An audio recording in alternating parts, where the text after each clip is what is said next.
Chapter 1789. In the beginning, Levis admitted that he had only wanted to discuss the Hogwarts Water Curtain Group. He knew that the Scarlet Orchid Association's strength was not enough to topple such a huge organization that was gaining momentum. Moreover, it might bring about a disaster of death. Therefore, he could only think of ways to discuss the other party and find a way for the Scarlet Orchid Association to survive in Glio City. But now, with the involvement of Tengu's forces, with the support of the largest cultivation country, all kinds of forces swarmed in. The clergy of the church, the cultivation countries, all of them revolved around the grudge between the Crimson Orchid Association and the Hogwarts Water Curtain Group. Compared to simply discussed people, there was nothing more exciting than watching a huge financial group fall like a sun that had lost its energy. Moreover, Levis thought that moving to the Hogwarts Water Curtain Group would definitely cause a chain reaction, and even the battle sect would be affected. A financial group and a super sect. Just thinking about the scene of both sides falling gave Levis a thrilling feeling. This battle was no different from the 6 major sects besieging the Light Summit, the only difference was the ending. Levis thought that they had a high chance of winning. The Scarlet Orchid Association had developed in Glio City for so many years, relying on illegal transactions to accumulate their capital. In these 2 years, Levis had gradually realized that this was not a long-term plan. If he wanted the Scarlet Orchid Association to develop in the long run, he had to slowly get rid of the mafia and start transforming. And now, in front of him was a great opportunity. With Tengu's influence and spies all over the world, if he could perform outstandingly in this operation, the Scarlet Orchid Association could be cleansed under his leadership. Ali, do you know why I've been making arrangements in so many industries all these years? Levis took a deep breath and stood in front of the large floor-to-ceiling window, looking at the drizzling rain outside. Tengu, you know everything. Sister Ali said expressionlessly, President Levis, as long as you cooperate with us sincerely, helping the Scarlet Orchid Association transform is a piece of cake. All right. Since it's not convenient for you to show up for the time being, I'll do the hunting and fishing for the wolves. Levis looked at Sister Ali and said in a low voice, but this will be the last time. Of course. Sister Ali nodded. I just hope that President Levis will not be swayed. Wavering. Levis smiled. Don't worry, I'm a mature businessman. Will not do the treacherous thing. The Crimson Orchid Association has developed for so many years, but I am the only leader. My brothers are all willing to follow me. Sister Ali should know what kind of person I am. Of course. I don't mean anything else. I'm just reminding you. Sister Ali said, as far as we know, the eldest daughter of the Kuya family, Kuya Ryoko, is already on her way to Glio City. Because she is not a member of the war sect, she is not restricted from entering the country. Oh, it's her. Levis suddenly realized. I have some impression of this little girl. Rumor had it that she had a falling out with Miss Sun of the Hogwarts Water Curtain Group. Later, the 2 families formed an alliance. I thought they were just putting on a show to stabilize their stock prices. I didn't expect Miss Jiogong to be willing to wade into these muddy waters. That's not surprising, according to the intelligence we received. Miss Kamiya Yoshiko and a core member of the battle sect are Dao companions, but as for who it is, we are still investigating. Understood. Levis nodded. He already knew what was going on. In his eyes, this was just a little girl. Whether it was the Kuya family or the Sun family, no matter how strong these 2 financial groups were, Glio City was their territory. Facing these 2 naive little girls, Levis was confident that he could defeat them, until they were beyond redemption. At 9:00 in the morning, an armed bus specially prepared for the number 60 high school group appeared at the entrance of Snail Hotel. Steward Lin had urgently mobilized it last night. As the name implied, it was a bus armed to the teeth. The bus's glass was specially made, and not only was it bulletproof, but it was also explosion-proof. The most important thing was that the bus was equipped with an amphibious system, which could run, dive and fly. Apart from that, the roof was equipped with a spirit power barrier, an anti-missile system and a defense system.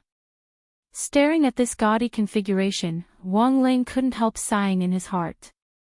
But when he thought about it carefully, Steward Lin wasn't in the know, so there really wasn't much he could do. When the enemy became ruthless, they would go crazy. Nowadays, all the gangsters were at the Soul Formation realm, which directly reduced the overall mystery and quality of the Soul Formation realm to the price of cabbages. Although these people weren't worth mentioning in front of Wang Ling, ordinary defense measures were ineffective against Soul Formation realm cultivators. He didn't think these safety measures were of any use, but it seemed that they could at least provide some psychological comfort to Steward Lin. Steward Lin had also drawn up the travel plans last night, and tried to find places with as many people as possible. Their first stop was Wolf, which he hadn't been able to visit before. Yesterday, he hadn't been able to buy the "No one knows crispy noodle snacks gift bag better than me," so today's first stop was here, which made him very satisfied. Everyone, buy whatever you want, not just snacks, just take whatever you want. The most important thing in life is to be happy. Lotus Sun, who had reactivated her rich woman mode, smiled. As she spoke, Wang Ling could feel the girl's entire body glow. Furthermore, it was the kind of radiance of a female bodhisattva who delivered all living beings from suffering. This armed bus didn't have a driver, and it used the smart driving mode of the Big Dipper navigation system. It was safe and stable, and although it looked cumbersome, it actually operated very smoothly, giving people a very safe feeling. Wang Ling sat in the last row of the bus, and Wang Liu sat obediently on Wang Ling's lap. Lotus Sun couldn't help but be envious of this scene. She knew that normal people wouldn't get this kind of treatment. Wang Liu was the only one who could. If it was anyone else, Wang Ling would definitely push them off. Wang Ling and his little brother are really close. Hero Guo couldn't help sighing emotionally at this scene. Really, let's not talk about little brother. I think it wouldn't be strange for Miyu to call Wang Ling daddy. Super Chen spread his hands. Wang Ling, as the armed bus drove on the highway, Wang Ling, who had been sitting peacefully in the back, suddenly sensed that something wasn't right about the route. He had already been to Wolf once, and knew the route very well. In the end, the armed bus seemed to be taking the long way. Uncle Lin, are we going off course? Why do I feel like we're going further and further away? The two of them were telepathically connected, and Lotus Sun quickly sensed that something wasn't right. Steward Lin's forehead was beaded with sweat. After checking the navigation system, his expression changed drastically. Oh no! Why can't I control the autopilot? He cried out in alarm, startling everyone in the bus. This navigation system isn't right either. It's not the Big Dipper navigation system at all. I clearly installed the Big Dipper navigation system. At that moment, a clear, sly, and annoying electronic voice came from inside the armed bus. Hello. Wicked Navigation, at your service. Chapter 1790. In the office of the Crimson Orchid Association, Levis used a huge satellite telescope to remotely monitor the situation in front of him. The armored bus that he had tampered with was moving forward according to the original plan. Tengdu really has eyes and ears everywhere. Even Huaguo Water Curtain Group has Tengdu's people. Levis smiled proudly. They're already cautious enough. They've brought along old employees who won't betray us easily. But we can use some means to replace those people without anyone noticing. Imitate their daily habits and looks, no one will be able to tell. Sister Ollie said. In another 20 minutes, they will follow the navigation system I deployed and directly cross that area. Levis snorted. As long as they pass through there, whether it's the Huaguo Water Curtain Group or the War Sect, it will be a huge problem that they will not be able to solve. When the wicked navigation system beeped, Butler Lin immediately knew that someone had tampered with the armored bus. Everything was still normal during the inspection last night. He even personally tested the navigation system to ensure that everything was correct before getting out of the car. Moreover, he had arranged for the commissioner of Huaguo Water Curtain Group to protect him throughout the night. When Steward Lin thought of this, he suddenly had a flash of inspiration. If the weaponized bus's system was still modified under such circumstances, it could only mean that there was a mole from Tengdu among the 2 employees he had arranged to keep an eye on him last night. Steward Lin face-bombed. He never thought that this trip abroad would not only turn into a confrontation between the cultivation countries, but also a spy war. Isn't this a bit too exciting? Miss and students, don't worry. I'll stop the car right away, Butler Lin said. There's no hurry, Uncle Lin. The bus can stop at any time. Right now, the most important thing to figure out is why they tampered with the system, Lotus Sun said. Butler Lin slapped his forehead. That's right. Miss is right. Let me see. After saying that, he stared fixedly at the route on the screen of this wicked navigation system and frowned deeply. I remember this direction is Mishio's Cultivation Army Garrison Base in Glio City. Oh no. It seems that they want to force our armored bus into the military base.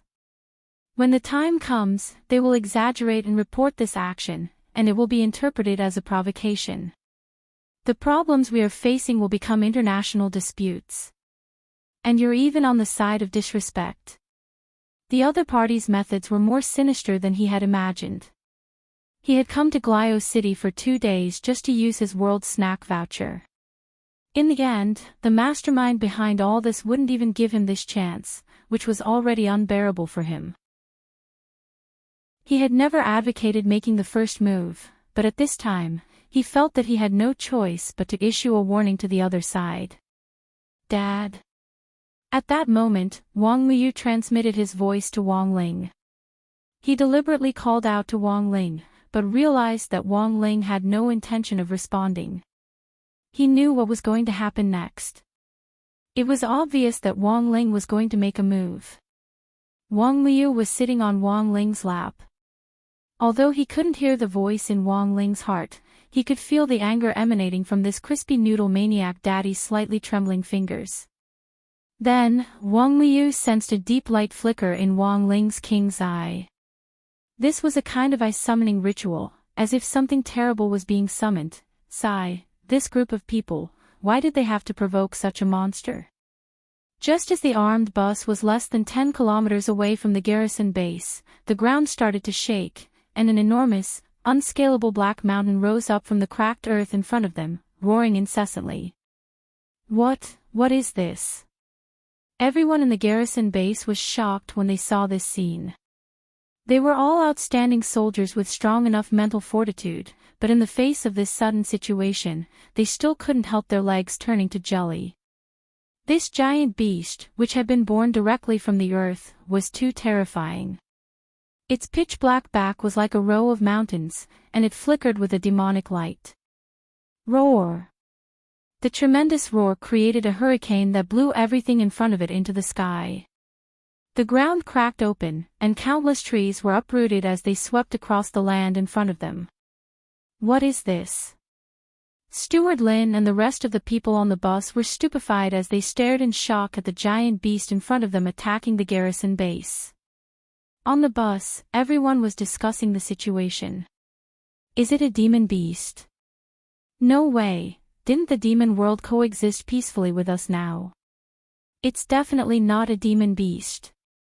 I can sense very strong spirit power from this big guy, and it doesn't mean us any harm at all, said Super Chin.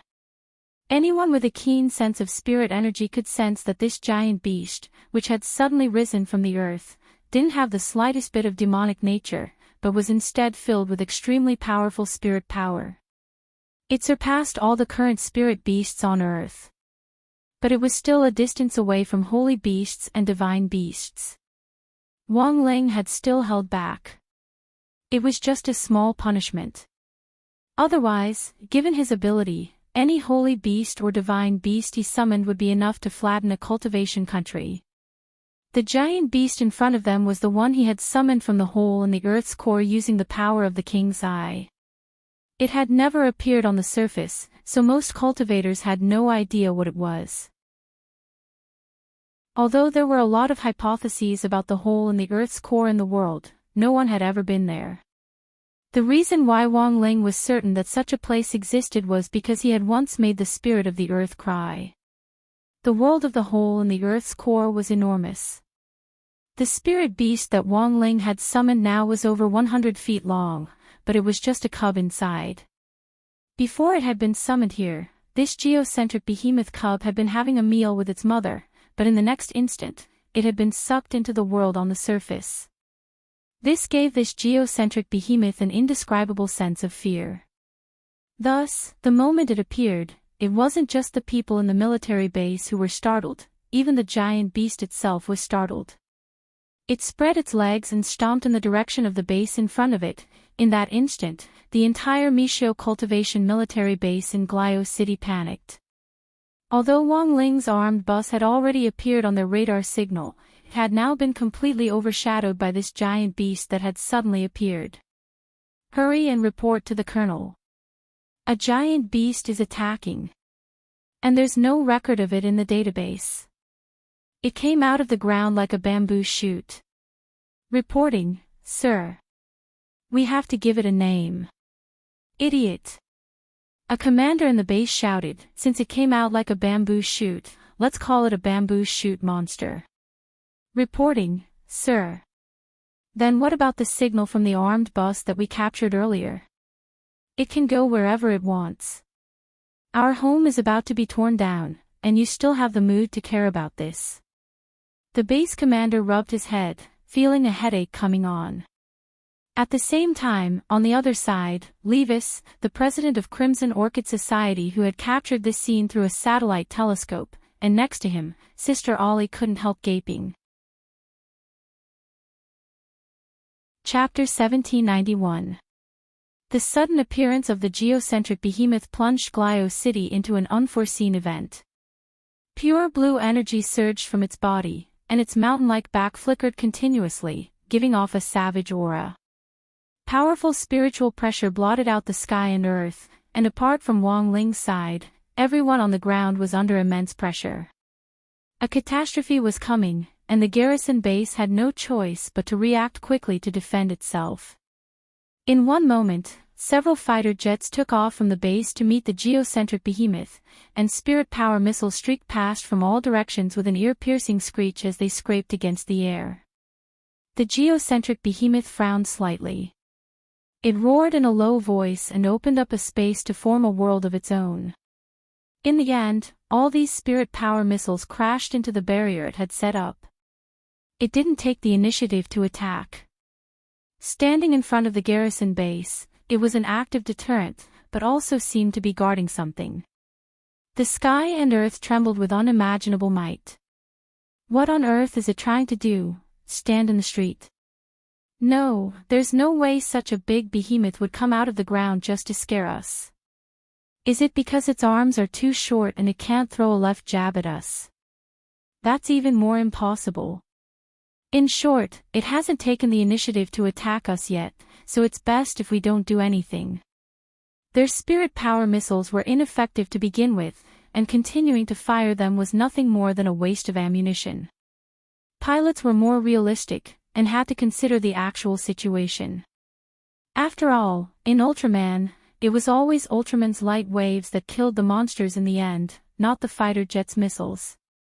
Apart from Ultraman's ultimate move at the end, the earlier scenes of fighter jets attacking the monsters were nothing more than a joke, and from an obscure point of view, it was telling the audience that using missiles to hit the monsters was a lonely fight. Since the geocentric behemoth hadn't taken the initiative to attack, the garrison base stopped its next round of attacks. At the same time, everyone was trying to figure out what this behemoth's real intentions were. Where had it come from? Why had it suddenly launched an attack here? When would reinforcements arrive? These were all questions. Looking at the current outcome, it was clear that this was a standoff. As for how long the standoff would last, no one could predict. At that moment, the armed bus Wang Ling was on was moving backward, and only stopped to watch from a distance after it reached a safe position. It wasn't that the armored bus had regained control, but that the immoral navigation system had acted spontaneously. The wicked navigation system contained AI to begin with, and Wang Ling had realized early on that while this wicked navigation system was wicked, it was extremely afraid of death. Therefore, he directly summoned such a giant geocentric beast to block the entrance of the garrison base. It had no choice but to retreat and maintain a safe distance. So you're also afraid of death? Fang Xing sat at the very front. He folded his arms and stared at the steering wheel of the bus. The immoral navigation system did not reply. Fang Xing, what are you doing, talking to a GPS? Asked Hero Guo. This isn't an ordinary navigation, but one with artificial intelligence, said Fang Xing. Look, after the behemoth appeared, the armed bus kept retreating. This only proves one thing, it's scared. I see. Hero Guo nodded. However, this guy is still pretending to be dead. He refuses to cooperate and doesn't say a word. I wonder if you guys have any way to deal with him. That's easy. I'm familiar with torturing the system. Hero Guo laughed sinisterly. Then, he turned on the monitor in the armored bus, pulled out the connection device, and took out a black USB flash drive from his pocket. What's this? Asked Lotus Sunday. It's known as the deep sea bomb in the system world. It was originally taught to me by an uncle.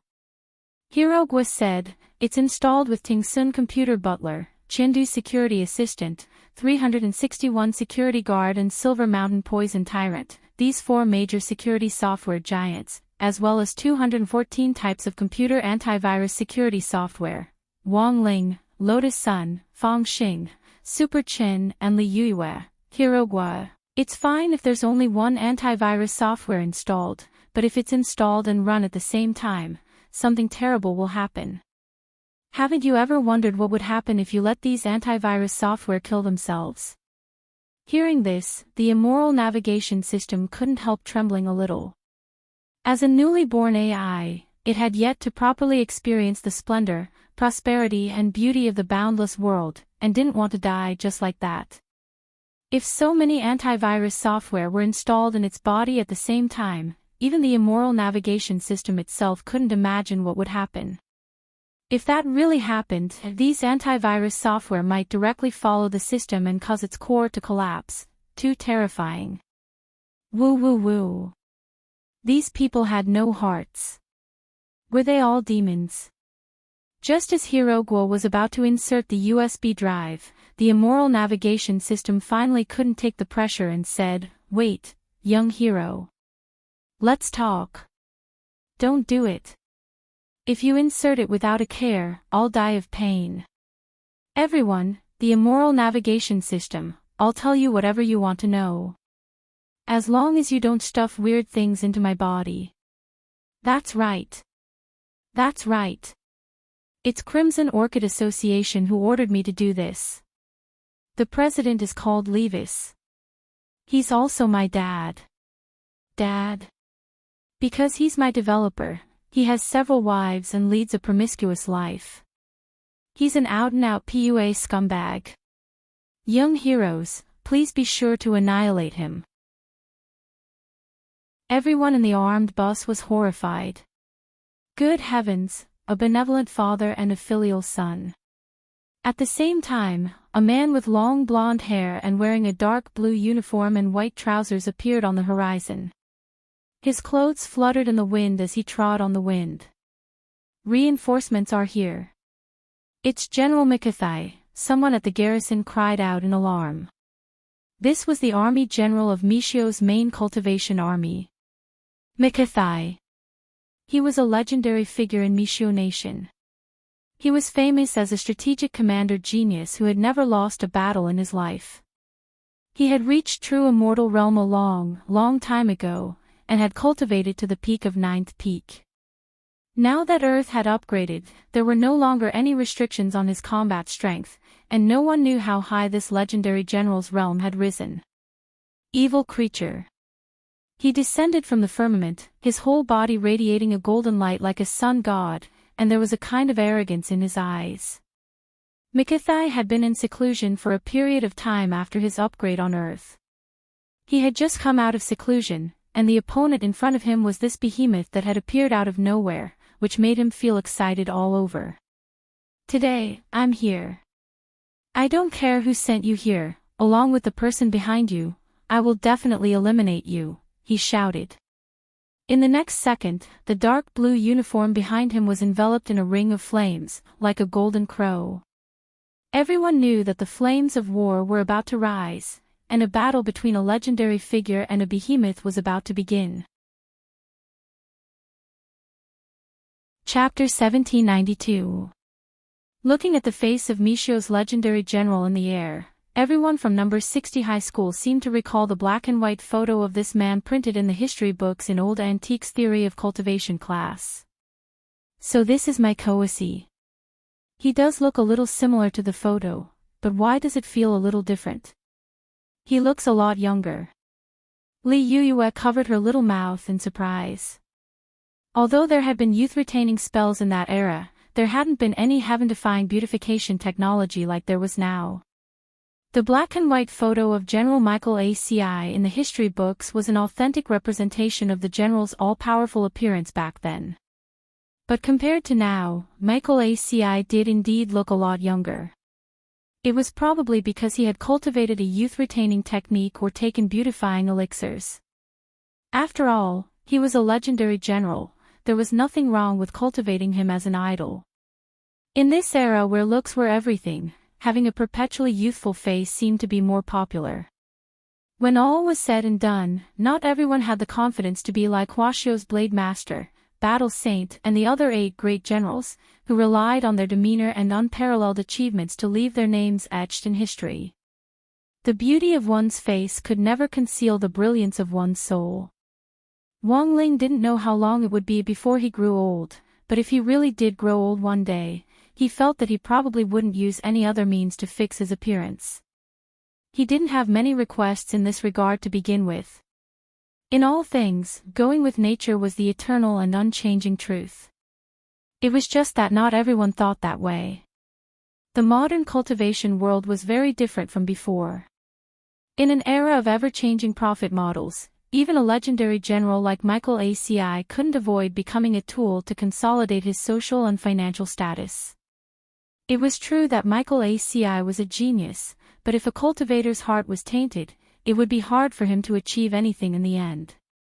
At that moment, the moment Myoxi transformed into the Golden Crow, Wang Ling and Wang Miyu simultaneously noticed that over 100 electronic eyes had surrounded them from all directions.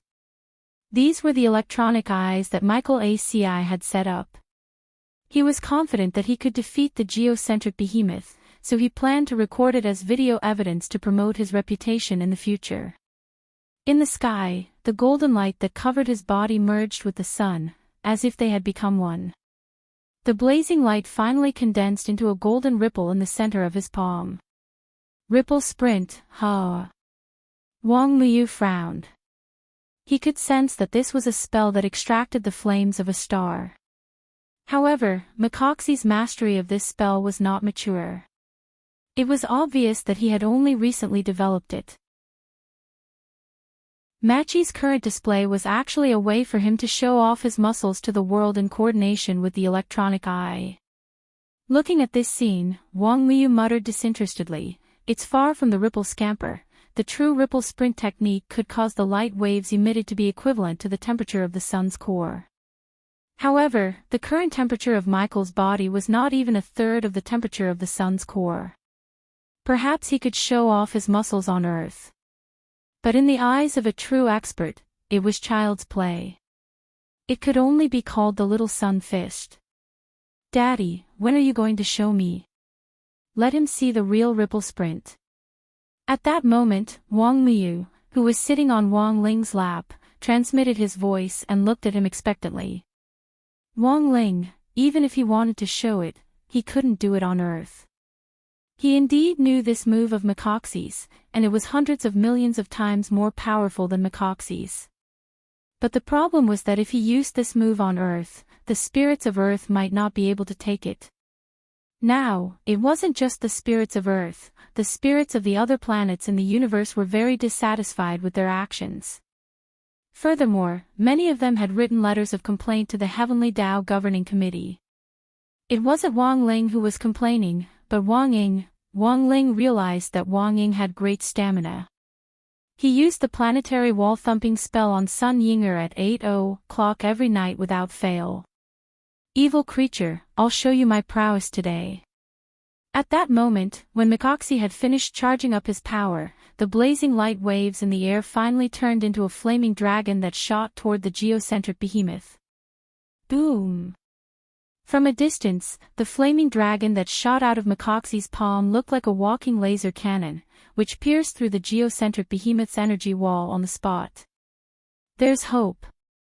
As expected of General Macoxy. Countless soldiers in the base cried out in alarm. Macoxy's first attack had successfully pierced through the energy wall, which instantly boosted their confidence. The geocentric behemoth roared in pain after being blocked by the energy wall. It didn't die right away, but the thick leather armor on its body burned fiercely under the orange flames. The poor geocentric behemoth stretched out its little claws in an attempt to slap out the flames, and then rolled on the ground to douse them. Evil creature, no matter who summoned you, you're definitely going to die today. Macoxy laughed. There was a hint of arrogance in his relaxed tone as he prepared to launch his second attack. Wang Ling felt that it was about time. He had his own plans. The purpose of summoning the geocentric behemoth was to put on a show. After all, this geocentric behemoth was just a cub, so it was normal that it couldn't withstand Macoxy's attack. If Wang Ling had summoned an adult geocentric behemoth, given Macoxy's current battle strength, he would probably have been beaten to a pulp. He secretly used his power of sight, and just as Macoxy's second shot was about to hit the geocentric behemoth, he used the reverse summoning spell to send the geocentric behemoth back to the core world. At the same time, he used the burned skin of the geocentric behemoth to form a red orchid mark on the ground. All of this was done in an instant. It looked as if the geocentric behemoth had been directly blown up by Macoxy's second shot and evaporated on the spot. When the smoke dissipated, the red orchid imprint on the ground entered Maishi's sight. This is, in the air. Macoxy stared at the red orchid mark and frowned slightly. He felt that it looked familiar, but couldn't remember what it was. He then waved his hand to bring the nearest electronic eye to his side, and started to scan the image on the ground. Very quickly, an electronic voice rang out in Macoxy's ears. Scarlet Orchid Association, my ACI remembered. This was the mafia organization from Griot City. It turned out that this behemoth had been summoned by this mafia organization. These damn guys, how dare they? He immediately faced the soldiers at the military base below. All troops, listen up. Yes. The soldiers swiftly lined up in a square formation in response. Macoxy snorted. Pass down my order, purge Scarlet Orchid Association from Griot City. All Scarlet Orchid Association members are to be executed on the spot. Leave no one alive. But General, executing them on the spot, this seems to be against the rules. What do you know?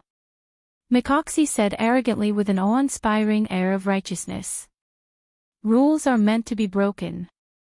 At this moment, in the name of Macoxy, I have made a decision that goes against the wishes of my ancestors.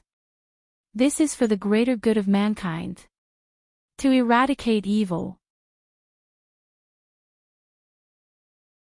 Chapter 1793.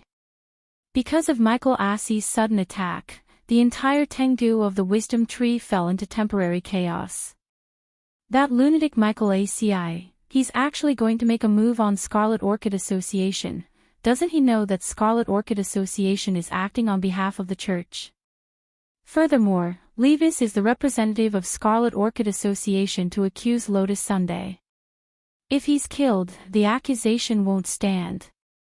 As the highest-ranking Tengu present, Lord Ba, who wore the 8-star Jason mask, was also twitching slightly under his mask. He had always kept his cool, and rarely trembled in anger. But at this moment, he had to admit that he was infuriated by Michael Assey's miraculous operation. "What should we do, Lord 8? How should we deal with this matter now?" someone asked. Lord Mina took a deep breath and did his best to adjust his emotions. Then, he slowly said, "Although Michael Aci is an out-and-out scoundrel, we can't directly clash with him for now. Generally speaking, Michael Aci wouldn't be able to interfere in this matter. He was the commander-in-chief of the main cultivation army, and the army headquarters wasn't in Glio City. Judging from Michael Assey's operation this time, he had just happened to be passing by and had come to the rescue. Lord 8 had never expected Michael Aci to actually interfere in this matter. Our Tengu has spies in the army, but Michael Aci is very cunning. He's always been on guard when it comes to counterintelligence work. Personnel in the army base are mobilized almost every day, and it's extremely difficult for our comrades to carry out their work there," said Lord 8. In fact, this was the reason why the Tengu hadn't been able to do anything to Michael Aci so far. They could even infiltrate the church, but they hadn't been able to do anything to Michael Assey's army. Moreover, Michael Aci was an exception. Although the church's authority covered most of the government, it couldn't reach Michael Aci. Currently, Misho's army only listened to Michael Aci. According to the Tengu's original plan, they had wanted Wang Ling and the others to drive into the army base branch and provoke Michael Aci. Who would have thought that they would go for wool and come home shorn? Instead, Michael Aci had set his sights on Scarlet Orchid Association, which was currently on the church's side and working with them. Come to think of it. Why did that giant beast turn into Scarlet Orchid Association's logo after it died? This doesn't make sense at all. However, the Tengu were not in the mood to think about these problems. Their top priority now was to resolve the matter of Michael Osti and prevent the conflict from escalating. "I made a mistake in this matter as well. I didn't expect my Koasi to get involved. We should ask our brothers from the church to inform Michael in advance. Master Ba, go and greet them now. I'm afraid it's already too late." Michael Aci has always been a proud and confident man. He would never revoke his orders. Then what should we do? We can only try to communicate with them first. At the very least, we can protect Levis and prevent Michael's forces from attacking him. Master Ba said with a headache, but this isn't a bad thing. At the very least, it was obvious that the Battles sect had indeed sent experts over to protect them. Or maybe one of the high school students on the armored bus is Wang Meili. High school student? No way. Maybe he's just borrowing the identity of a high school student. Master Ba said, otherwise, there's no way to explain why such a huge beast would suddenly appear in front of the garrison base branch. Furthermore, after it died, its remains formed the shape of Scarlet Orchid Association's logo. Saying this, he couldn't help sighing. I underestimated these people's methods. This move of diverting trouble is very good. But it won't be so easy to sow discord among us and cause internal strife like this. It's time for Venerated Emperor's Senior Immemorial One to take action. Although there are only 5 of them in the first batch, it's already enough to give them a hard time. I want to see how this Wang Meili plans to deal with them. Under the accusation of the immoral navigation system, Wang Ling had been quick-witted to divert trouble and successfully set up a conflict between Michael Aci and Scarlet Orchid Association. If things had gone smoothly, as long as Levis was killed by Michael Aci, the accusations against Lotus Sun from the Glio government would naturally vanish like smoke. Furthermore, Lotus Sun wouldn't be the one to blame for Levis's death, and no one would think that she had ordered Michael Aci to kill Levis. Because everyone knew what kind of person Michael Aci was. What he valued the most was his reputation. As a legendary general of Mishio Nation, there was no way he would listen to the orders of a big miss of a financial group and kill a mafia boss. Of course, Wang Ling still didn't know if things would go as smoothly as he had expected. Tengu had eyes and ears everywhere. It wouldn't be difficult for them to use some means to protect Levis. On the other hand, Tengu's influence had already infiltrated the church.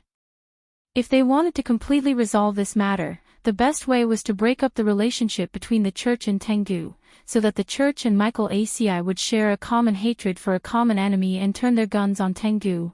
They just needed to watch from the sidelines as these people fought each other in their own territory. They were suspicious of each other and transferred their conflicts to each other. This was a living Western house of cards. Wang Ling had thought that these things could only be seen in TV dramas, but the truth was that they really existed in reality. Young heroes, where do you want to go now? I'll cooperate, at that moment, the wicked navigation asked. He was already afraid. Under the threat of Hirogua's USB drive, he had no choice but to compromise with number 60 High. In fact, it wasn't that the wicked navigation hadn't collected information on number 60 High before carrying out this mission. Back then, it had a feeling that these high school students wouldn't be easy to deal with. Based on historical observation data. In this half a year's time. Shadow Stream, Immortal Mansion, Devil Emperor Guapai, Yicha, all sorts of evil forces big and small inside and outside Washio Nation had already been destroyed by number 60 High. It might not seem like it had anything to do with number 60 High, but in fact, everything was connected to it. Hence, the wicked navigation had thought that this operation wouldn't go smoothly, and that something might happen. In the end, it had been proven right. Sometimes, the analysis of big data was very useful. It was just that the wicked navigation hadn't figured out which of the people in number 60 High was the hidden expert. Now, it could only feign civility and surrender, and secretly gather information. When the time was right, it would send the information back to Levis. Chapter 1794. The wicked navigation took a moment to fill in the blanks. It thought that its fake surrender wouldn't be detected, but as an AI that already had the ability to think, Wang Ling would still be able to hear every single one of its little schemes. It wasn't just Wang Ling, everyone, including Wang Miu and Lotus Sun, knew what the wicked navigation was up to. However, they were smart enough to pretend that nothing had happened. Daddy, is this navigation system stupid? Wang Miu sent a voice transmission. To be honest, Wang Miu was speechless at the immoral navigation system. It was just a navigation system. Even if it was made into an anime, it wouldn't have any image. At most, it would just find a voice actor. But why did this wicked navigation system like to add scenes for itself? Wang Ling made a shushing gesture as a hint for Wang Miu to stay put for now. Wang Miu understood, then turned his little head toward the window and asked, "Where are we going now?" "Of course we'll act according to the original plan." Lotus Sun said, "And I just received a message that Yoshiko will be here soon." Is it Miss Kamiya Yoshiko?" Li Yuyue was shocked and immediately complained, "He came to our class a while ago. She came in as a transfer student, but she didn't even go to school for a few days. I thought she dropped out." "I didn't quit school, but there are some things that I haven't finished yet." Lotus Sun smiled awkwardly. "After going to the mall, we'll meet up with Yoshiko. We've already agreed on the location." "Where?" Super Chin asked. "Glio City's landmark, the Starry Sky Tower. Opposite us is another landmark, the Wisdom Tree," Lotus Sun replied. In fact, she did not expect Kamiya Ryoko to take the risk to help her this time. But it was all thanks to Ryoko Kamiya. This was how he had helped her bring back something very important from Washio Nation. That was, the Grey Sect Leader's token. Before getting up, even Lotus Sun herself hadn't expected that the Gray Sect's forces had already expanded to Glio City. Before she set off, in order to better manage the Gray Sect in Huashu Nation, she had temporarily given the sect leader's token to Ryoko Kamiya for safekeeping. And now, Kyo Ryoko had brought the sect master's token over. This also meant that she would have the ability to control all the Grey Church members hiding in the dark in Glio City. The Tengu's intelligence network was indeed extensive. However, they had left out the Grey Church, an organization of cultured people established for the purpose of literary discussion. So what if it was the church? In this day and age, who wasn't a sect master? Lotus Sun already had a comprehensive plan in mind. It wasn't easy for her to travel abroad with Wang Ling. It was all because of Tengu that her plans had been completely ruined. This time, she had to wipe out this hateful organization once and for all. Wang Ling, the wicked navigation smoothly parked the car in the basement of Woolwolf's supermarket, but Fang Xing and Steward Lin decided to stay in the car. Hey, Fang Xing, you're not going. I can freeload. It's free. Hirogwa asked. It's fine, I've already told Super Chin what I want to buy, and he'll buy it for me. The GPS isn't honest, so it's safer for Uncle Lin and me to stay here and watch over it. Fang Xing smiled, the same sunny smile on his face that didn't look out of place. He indeed didn't trust this wicked navigation, so he had casually given Super Chin a list in the car just now and indicated that Super Chin would buy it for him. Don't worry, I'll buy everything you want for you. Super Chin thumped his chest and said. Then, the group got out of the car in high spirits. After several twists and turns, Wang Ling was finally going to buy the limited edition crispy noodle snacks he wanted, and for some reason, he was a little moved.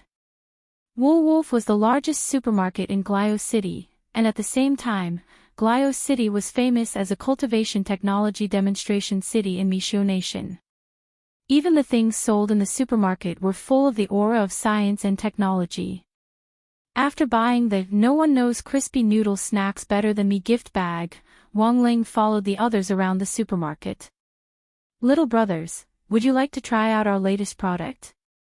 After installing the Quantum Fake Eye, you'll get twice the results with half the effort. And most importantly, it can quantify your fighting strength. The female saleswoman introduced the product with a smile on her face. Then how do we use it? Don't tell me you want us to gouge out our eyeballs and put them in. Hirogwa asked. That won't happen, little brother. All cultivation machinery and equipment are dismantled and installed for a lifetime free of charge. There are related stores all over the world. You'll be able to use the lifelong security code built into the cultivation machinery and equipment to authenticate it. The saleswoman said, this quantum artificial eye is the latest product from Shochung Technology Group. Wait. Madam, can you say that again? What corporation? For a moment, Lotus Sun thought she was hearing things. Shochung Technology Group, the work of teacher Shochung, a very famous scientist in Huashu Nation. I heard that the War sect had recently become a shareholder. This quantum artificial eye is the work of Mr. Shochung and a Mr. Wang Xiao'er. For a moment, Wang Ling felt like he was hallucinating. That was Shochung and Wang Ming. These two guys had definitely stolen the technology from the illusory technology city of nothingness. It was just that Wang Ling had never expected these cultivation machinery and equipment to be mass-produced and sold at the speed of light in such a short period of time. Sure enough, in addition to the quantum artificial eye, there were also a lot of new cultivation machinery and equipment on display on the shelves of cultivation machinery and equipment, including mechanical arms and legs and everything else. These things were very attractive to the new generation of cultivators, and Super Chin and Hirogwa couldn't move their legs at once. You said so much just now, but it feels like you still have to take it out. Can I try it out? Hirogwa asked. Of course. The female saleswoman smiled. All cultivation machinery and equipment need to be installed in the body to achieve a 100% effect. You can now experience it through an external device. However, the external device can only achieve a 20% effect. As she said this, the female saleswoman took out a helmet. I've already connected the quantum artificial eye you chose with the perceptual helmet. As long as you put on the helmet, you'll see what happens next through the quantum artificial eye. I see. Super Chin nodded and couldn't wait to take the helmet and put it on. Let me try it out first. Go ahead, little brother. The female saleswoman smiled as she helped Super Chin buckle up the helmet. After you open your eyes, the relevant functions will directly appear in the menu on the right side of your line of sight. You just need to select the corresponding function and follow the system's instructions. Okay. Super Chin rubbed his hands together. After the equipment started up, he only felt a quick hum in his head, and then heard the electronic voice in his head saying, "Connection successful." A large number of functions related to the quantum artificial eye were swiftly displayed on the right side of the menu, just as the female saleswoman had said. Combat strength measurement, quantum speed reading, heat scan, extreme vision, supervision, one click to cast monthly vote, blink to beat Kushwan. Super Chin was dazzled by the dazzling array of functions. There's actually supervision. Super Chin was startled. Is this legal? It's legal in Arglio City. The female saleswoman smiled. Of course, this is a VIP function that requires members to top up. The specific effects of the vision are graded according to the member. King members have full vision. King members and below won't have very good vision. You still need to top up. Super Chin sked. Is there a free experience function? Yes, the combat strength measurement is free. Little brother, you could try it on your friends. Super Chin nodded slightly. Then, in the next second, he immediately focused his gaze on Wang Ling. The data showed that Wang Ling was at the early foundation establishment stage. Super Chin immediately laughed. Hey, Lingzi. It's been half a year since school started, why are you still only at the early foundation establishment stage? Wang Ling secretly breathed a sigh of relief at this heartless mockery. It seemed that Wang Ming had already taken him into account when he had designed this function back then. Any scan aimed at him would be directly covered up with artificial data. This artificial eye isn't bad. After playing with it for a long time, Super Chin took off the helmet for Hirogwa to try. Then, he walked over to Wang Ling and patted him on the shoulder. Honestly speaking, Lingzi. I always thought that you were very strong and just pretended to be weak. Now it looks like the misunderstanding has been cleared up. As expected, you're a mascot. Wang Ling, at the same time, a mysterious black shadow who was closely observing Wang Ling in the supermarket was recording something in a small notebook. The title of the notebook was written in a large font, Analysis of the Hidden Experts among the members of number 60 High School. Below it was a list of the people on this trip. Fang Xing, Super Chin, Hirogwa, Li Yue, Lotus Sun and... That was right. When he had recorded the names, he had forgotten Wang Ling's name, and didn't know who on earth this person was. This was why he had used 3 question marks as a marker. It wasn't until now that he had been observing Wang Ling in secret. Only then did he finally remember who this Mr. was. And now... He used his pen to completely black out these 3 question marks. Because just now, that Super Chin had already helped him eliminate one wrong answer. A mere early foundation establishment good for nothing. He wasn't worth their Tengu's attention. The error-free chapter of the daily life of the Immortal King will continue to be updated on the mobile game bar. There are no advertisements on the site, so please collect and recommend the mobile game bar. If you like the daily life of the Immortal King, please collect. The daily life of the Immortal King mobile game bar is the fastest to update. Chapter 1795. Shopping was always the key to stimulating the secretion of dopamine in humans, especially when it was free, when the secretion of dopamine would rise to a peak. When the number 60 high group arrived at the entrance of the supermarket with bags of all sizes, the cashier was first startled by the mountain of goods behind them. Was this F*** King shopping? Were they sure it wasn't clearance? The cashier was a little shocked, and it took a long while for her to come back to her senses, and she called several colleagues over to help her scan the barcodes. This incident directly alarmed the general sales manager of Volwolf Supermarket, and he immediately took command. They were very skilled, and after scanning the barcodes, they directly put the goods into storage bags one by one. According to Volwolf Supermarket's promotional rules, any one-time purchase of goods worth more than 100,000 yuan could be given a space storage bag repacking service, which was completely free. It took a full half an hour to repack the goods, and in the end, the total amount spent on the display was 269 million yuan. "Miss, may I ask how you intend to pay?" the sales manager asked as he tried to control his wild smile. "I'll swipe my card. Also, I'd like to ask if I can directly buy your supermarket."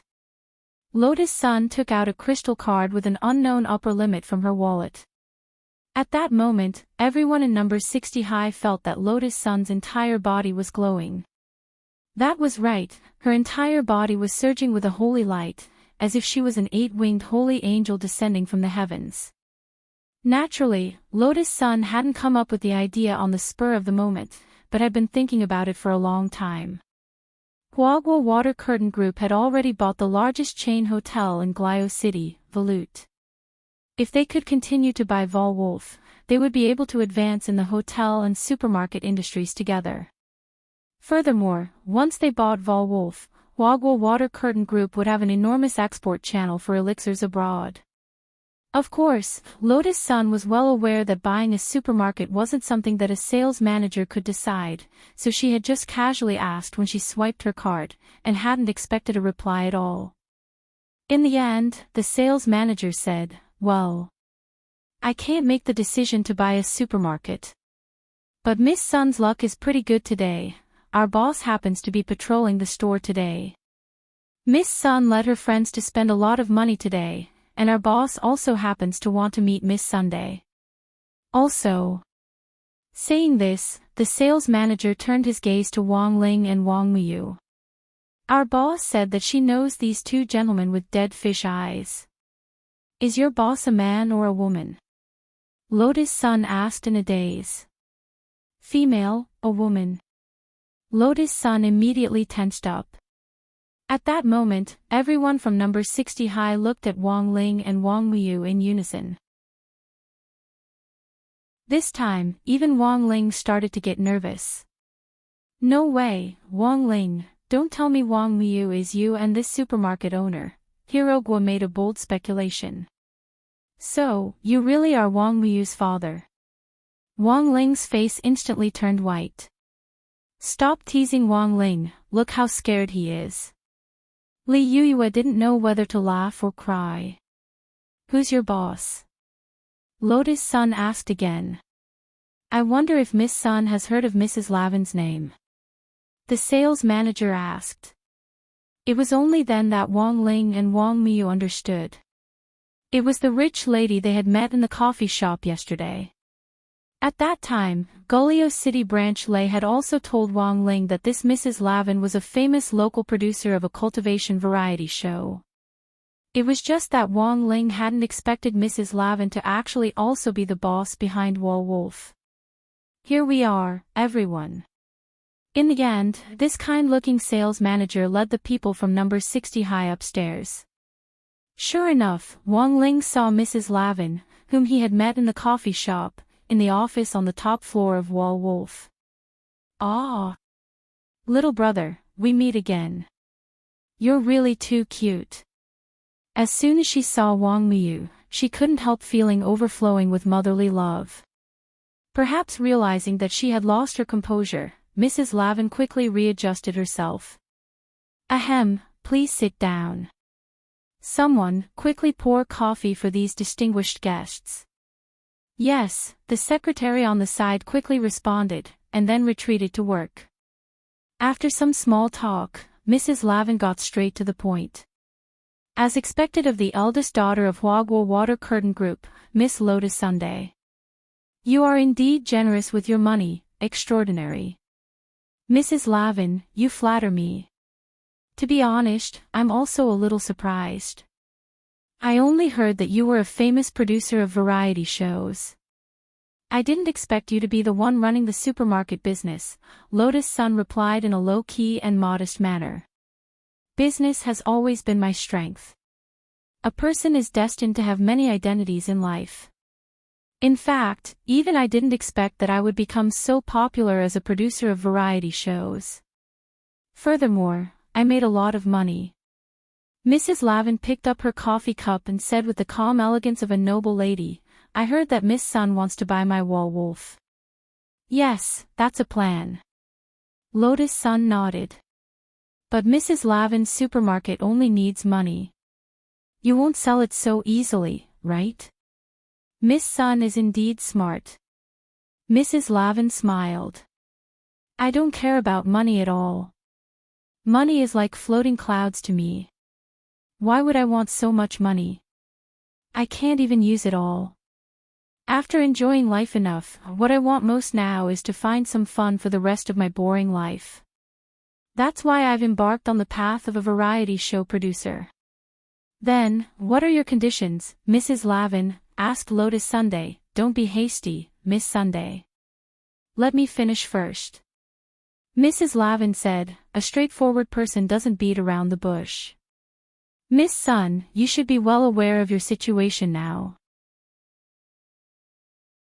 The Church and Scarlet Orchid Association have taken action against you one after another, causing you and your classmates to be confined to Glio City and unable to return to China. At this time, if I sell the supermarket to you, it's actually an act of siding with someone. Of course, what I'm saying to Miss Sun now doesn't mean that I'm afraid of these two forces. I just want Miss Sun to understand my sincerity. Speaking up to this point, Madame Raven slowly got up and looked expectantly in the direction of the number 60 high group. I only have one request, and that is for all of you from number 60 high to participate in the recording of a variety show with the elite representative selected from another local cultivation high school in our Glio City. As long as the recording is successfully completed, I'll transfer all my shares in Glio City to Miss Sunday. As for the rest, I don't want a single cent. At that moment, Lotus Sun frowned slightly and said in bewilderment, I want to know, why does Mrs. Lavin like our number 60 high? Chapter 1796.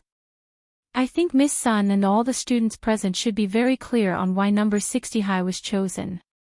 Madame Raven covered her mouth slightly with her right hand, which was covered in white lace, and smiled. In less than half a year, from Shadow Stream, Immortal Mansion to that devil Emperor Gua Pai, the destruction of so many organizations and experts one after another is inextricably linked to your number 60 high.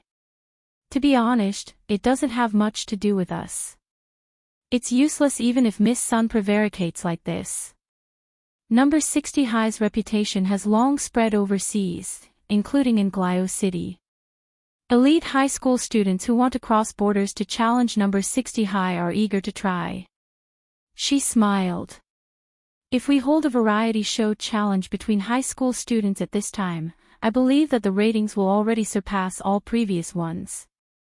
I just want a thrill, and I hope Miss Sun won't have any other concerns. In addition, in order to ensure that Miss Sun and all the students can stay here and participate in the recording of this variety show without worry, I have also sent an email application to number 60 high as the producer of the variety show. Saying this, Madame Raven fiddled with the electronic wristwatch in her hand, and with a buzz, an email was immediately projected in the air. This is Old Chen's email. It even has Old Chen's school seal. At this point, everyone from number 60 high was dumbfounded.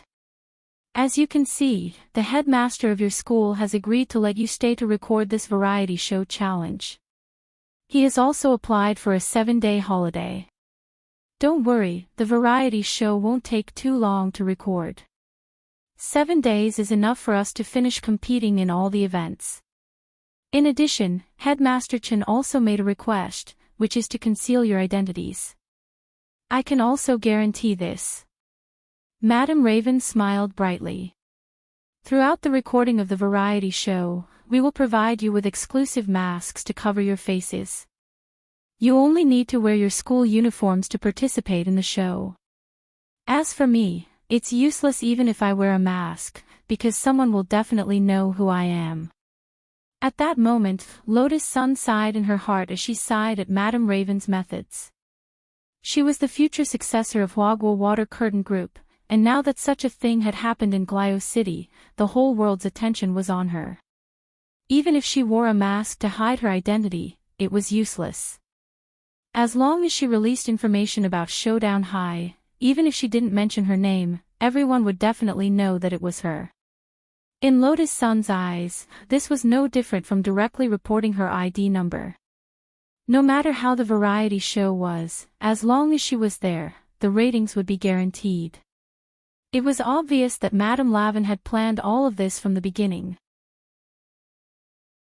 Lotus Sun's only consolation now was that her face would be covered for this variety show, and everyone's attention would be focused on her, so it shouldn't affect Wang Ling too much. But even so, she still felt a little uncomfortable. She didn't want to cause trouble for Wang Ling, but now it seemed that this was completely the opposite of what she had intended. If we lose, it'll definitely be very humiliating. In comparison, Hero Gua and the others weren't in a very good mood. Originally, they just wanted to travel abroad to relax, but they ended up participating in this variety competition for no reason. Headmaster Chen had personally signed the mail with the school's seal, so he had no choice but to go. Most importantly, this variety challenge was the focus of the entire world. If they lost, it would be extremely embarrassing. Therefore, in just an instant, everyone felt the pressure on them. If all of you are going to participate in the competition, what about me? Wang Miu asked. There was a little envy in his eyes. The little guy was at the age of a curious baby, and it was the time for him to accept and absorb all kinds of new things. An activity like the variety challenge was naturally very attractive to Wang Miu himself. Miu, believe me, this show isn't fun. Big sisters and big brothers are under a lot of pressure, Li Yuyue said helplessly. Really? It clearly sounds like fun, Wang Miu said. Don't worry, little brother, Auntie will specially arrange a segment for you. At that moment, Madame Lavin laughed sinisterly again. I've already reported this to Headmaster Chen. The variety show challenge this time was a 6+1 challenge format. 6 high school students and 1 elementary school student. The high school delegation from Glio City will also select a famous local king-level elementary school student to participate. Wang Miu looked puzzled. A king-level elementary school student? Is he very good? Madame Lavin, of course. The so-called king-level elementary school student is someone who can finish their cultivation homework on time, never causes trouble for others, carry their teammates when playing games, and never use their parents' money to secretly top up games, tip live streamers or buy some other boring virtual goods. Wang Miu, then, can a king-level elementary school student from Glio City blow up the earth with one punch? Hearing this, Madame Lavin couldn't help laughing. Little brother Miu, you really know how to joke. He's just an elementary school student, how can he have the power to blow up the earth? Wang Miu, but I can. Madame Lavin looked like she was coaxing a child. Yes, Auntie knows you can. But you don't have to blow up the earth in this competition, you just need to listen to your brothers and sisters' arrangements. You're the key to getting points. Wang Miu nodded. Understood. Wang Ling and Lotus Sun, saying this, Madame Lavin looked at everyone. That's the situation. It seems that everyone already understands. Then, I'll give Miss Sun the rules of the variety challenge later tonight. When the time comes, Miss Sun can give us a detailed introduction. Alright.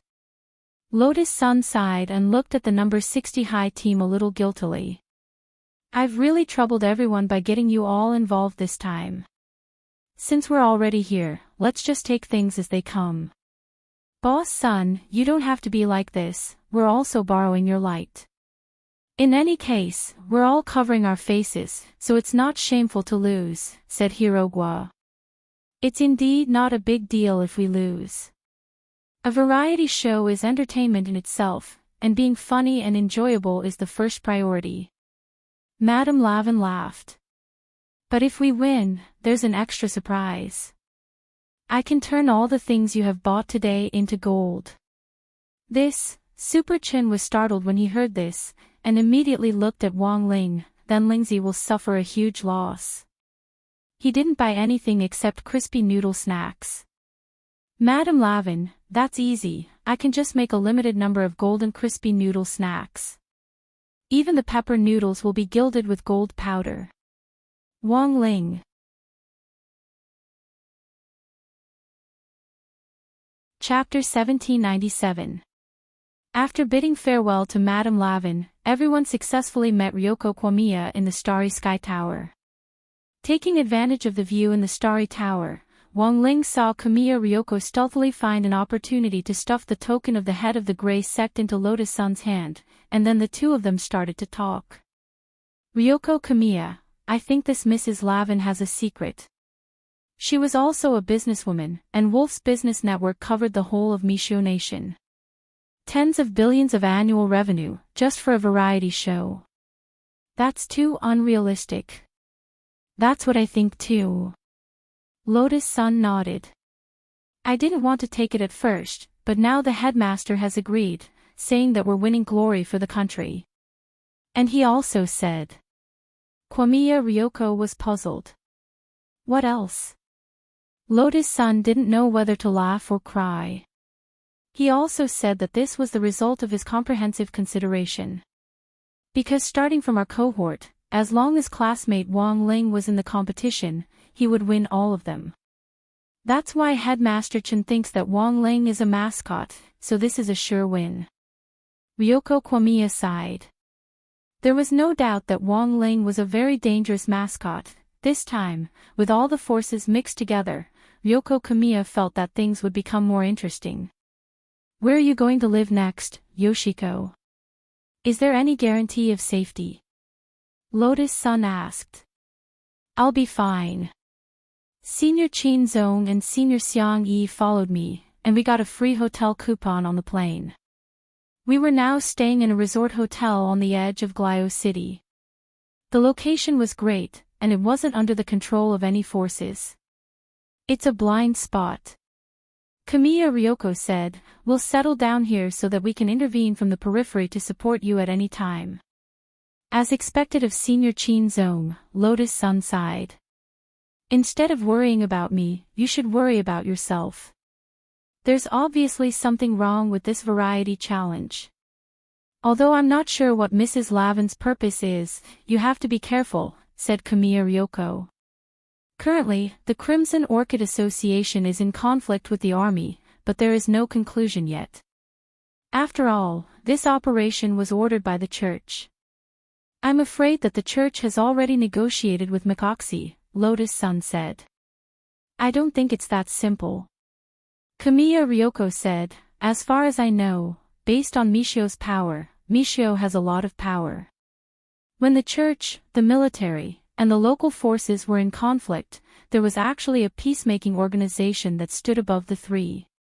He had been sent by Mishio's Cultivation Federation. I remember it was called Heavenly Law Alliance. Heavenly Law Alliance.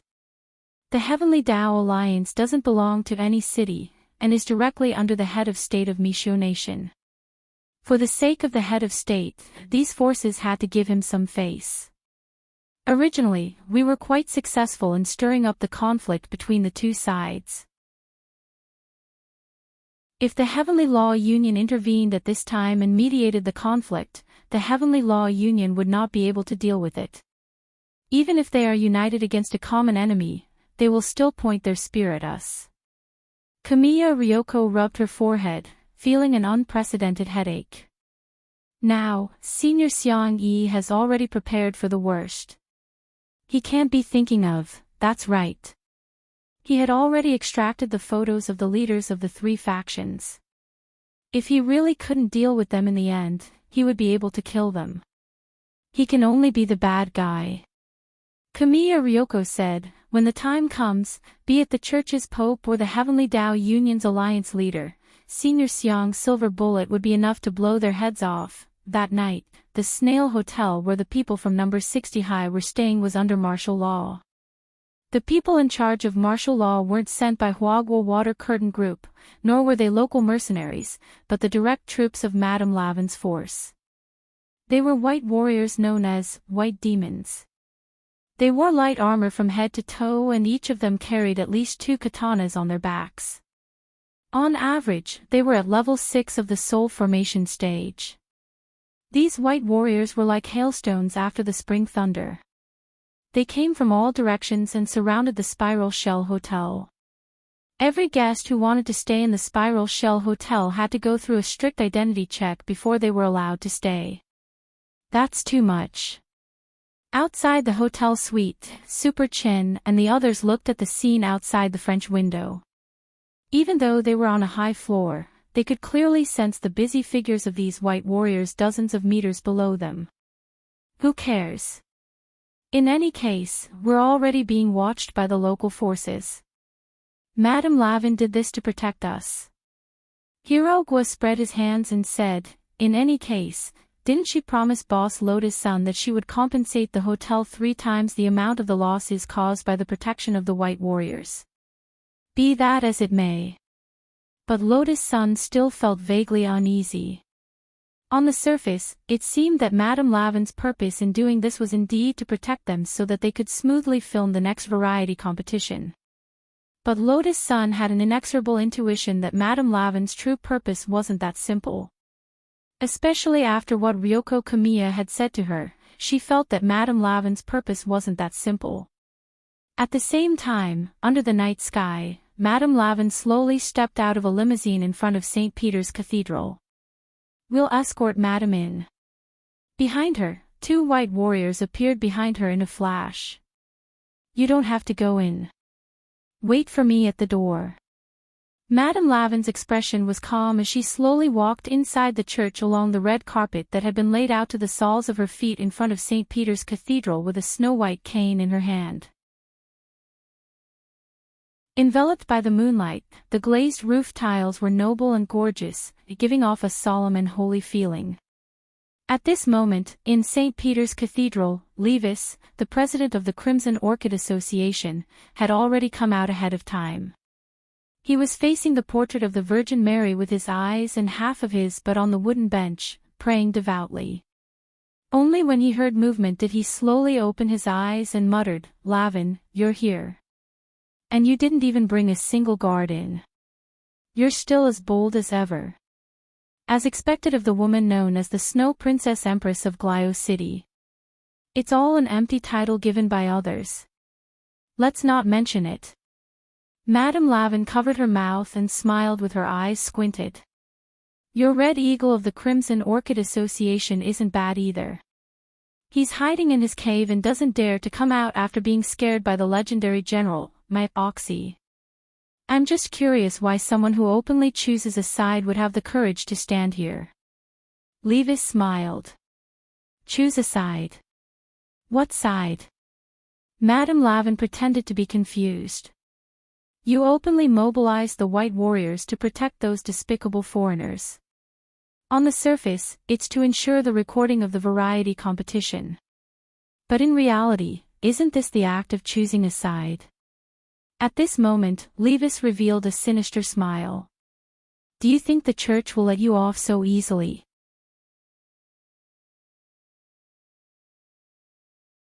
Chapter 1798. Ha, Madame Lavin was fearless in the face of such a question. Her laughter that sounded unusually gentle had a hint of disdain in it. She said with confidence and calmness, "I respect the Church and believe in the Holy Mother. The glory of the Holy Mother's existence will forever shine into the depths of everyone's heart and illuminate this country forever. However, this country doesn't belong to the Holy Mother, nor does it belong to any of us." Madame Lavin paused, opened her eyes and said, "It's the same for this city called Glio City. We should trust each other and stay in our place. We shouldn't engage in a meaningless argument here." As soon as she finished speaking, a loud applause was reflected through the glazed tiles of the dome inside the bright St. Peter Cathedral and spread throughout the whole cathedral. A handsome man with long blonde hair applauded from the entrance of the cathedral as he walked along the red carpet. He was wearing a bright and beautiful military uniform. The magnificent shoulder pads were dotted with general badges, and the lapel on his chest was full of military medals. As always, he had a kind of flamboyance that belonged to Michael Aci. "Well said, Madame Lavin. But now, it's obvious that someone doesn't want us to do this." Michael Aci held the general's sword hanging on his waist tightly and said, "You and Levis are white and black. Instead of opposing each other, it's better to seek symbiosis. The Church is the link that binds us together, so we don't have to go against the Church." Speaking of this, he piously faced the Holy Mother and made a praying gesture. After all, going against the Church is going against the Holy Mother. The three of us are not gathered here to divide Glio City. Michael Aci, I didn't expect an uneducated man like you to say such artistic words. How interesting. Since when did you learn to pray? I remember that you're not a very cultured person. Levis smiled. His voice was cold. Even in the face of Michael Aci, he was still fearless. I'm like this because of my daughter's influence. She's become more obedient recently. She seems to be infatuated with a literary organization and has begun to have an interest in learning. Michael Aci smiled and said, "I don't want her to walk my path like me. My path is not easy to walk. It's easy to encounter wild dogs on the road." Buzz. In the blink of an eye, the sword light slashed down and shrouded the Church's glaze. The chair that Levis was sitting on was cut into pieces in front of everyone. Levis couldn't react in time and fell on his buttocks on the broken wood. Michael Aci's attack was too fast. He didn't even have time to react before he fell to the ground. Without a doubt, this was a form of humiliation. Just as Levis was about to curse out loud, he saw Michael Aci, who was standing in front of the Holy Mother's portrait, turning his head to look at him. His eyes radiated a faint killing intent that instantly poured down from the top of his head and into his spine. "Levis, my tolerance for you is limited to the Holy Mother's face. If it weren't for the Church, you and your Crimson Orchid Association would have perished. Next time, if you dare to talk nonsense again, it will be your head that explodes." His eyes were filled with killing intent. It was the gaze of a tiger staring at its prey. Levis sat on the ground, trying his best to remain calm. Just as the rumor said, Michael Aci had become even stronger after coming out of seclusion. If he hadn't held back with that strike just now, he might have lost his life. But even so, Levis's face didn't reveal the slightest hint of fear. With the support of an inexplicable confidence, his eyes met Michael Aci's once again. "If my head can be personally removed by this legendary general, it might be a form of luck. But Michael Aci, can you really get rid of him?" Levis laughed. Madame Ravin frowned deeply. This was undoubtedly a provocation, and it was done under such a great disparity in strength. Even Madame Ravin herself wasn't sure if she had a chance of winning against Michael Aci. Levis's strength was so great that he dared to openly challenge Michael Aci. Even with the Church's support, this kind of confidence wasn't enough. Kill. Michael Aci was obviously infuriated. His eyes were deep, carrying an indescribable coldness and a dense killing intent. The silver sword light intertwined with the glazed halo on the dome and slashed at Levis's head in an instant.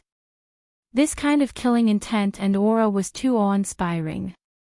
Madame Raven didn't doubt that Levis's head would fall to the ground immediately. Bang!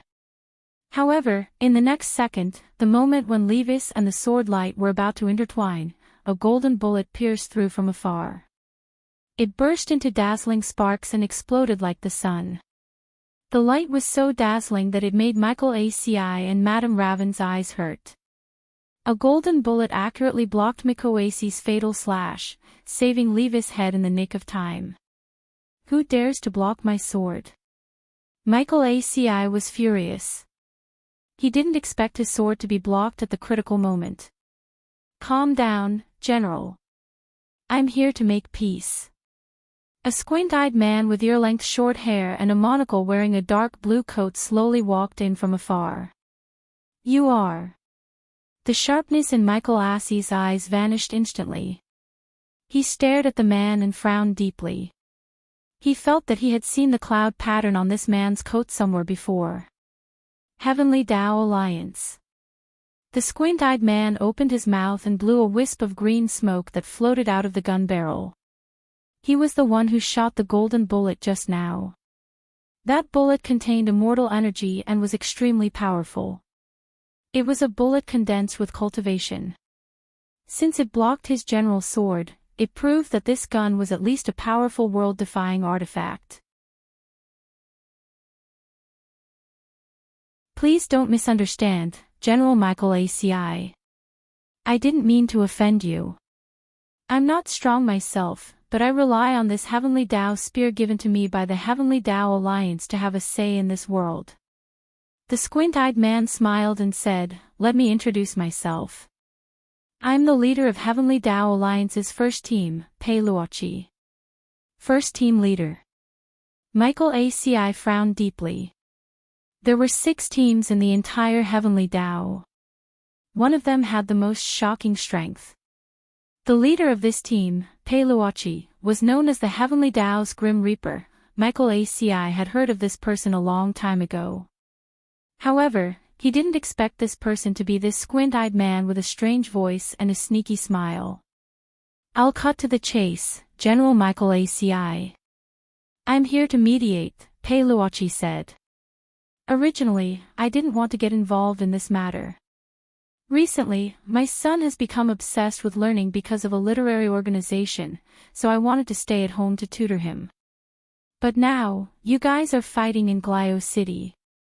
As the leader of First Team, I have no choice but to intervene. As he spoke, he looked around at Michael ACI, Madame Lavin, and Levis. My Heavenly Tao spear isn't here to protect anyone.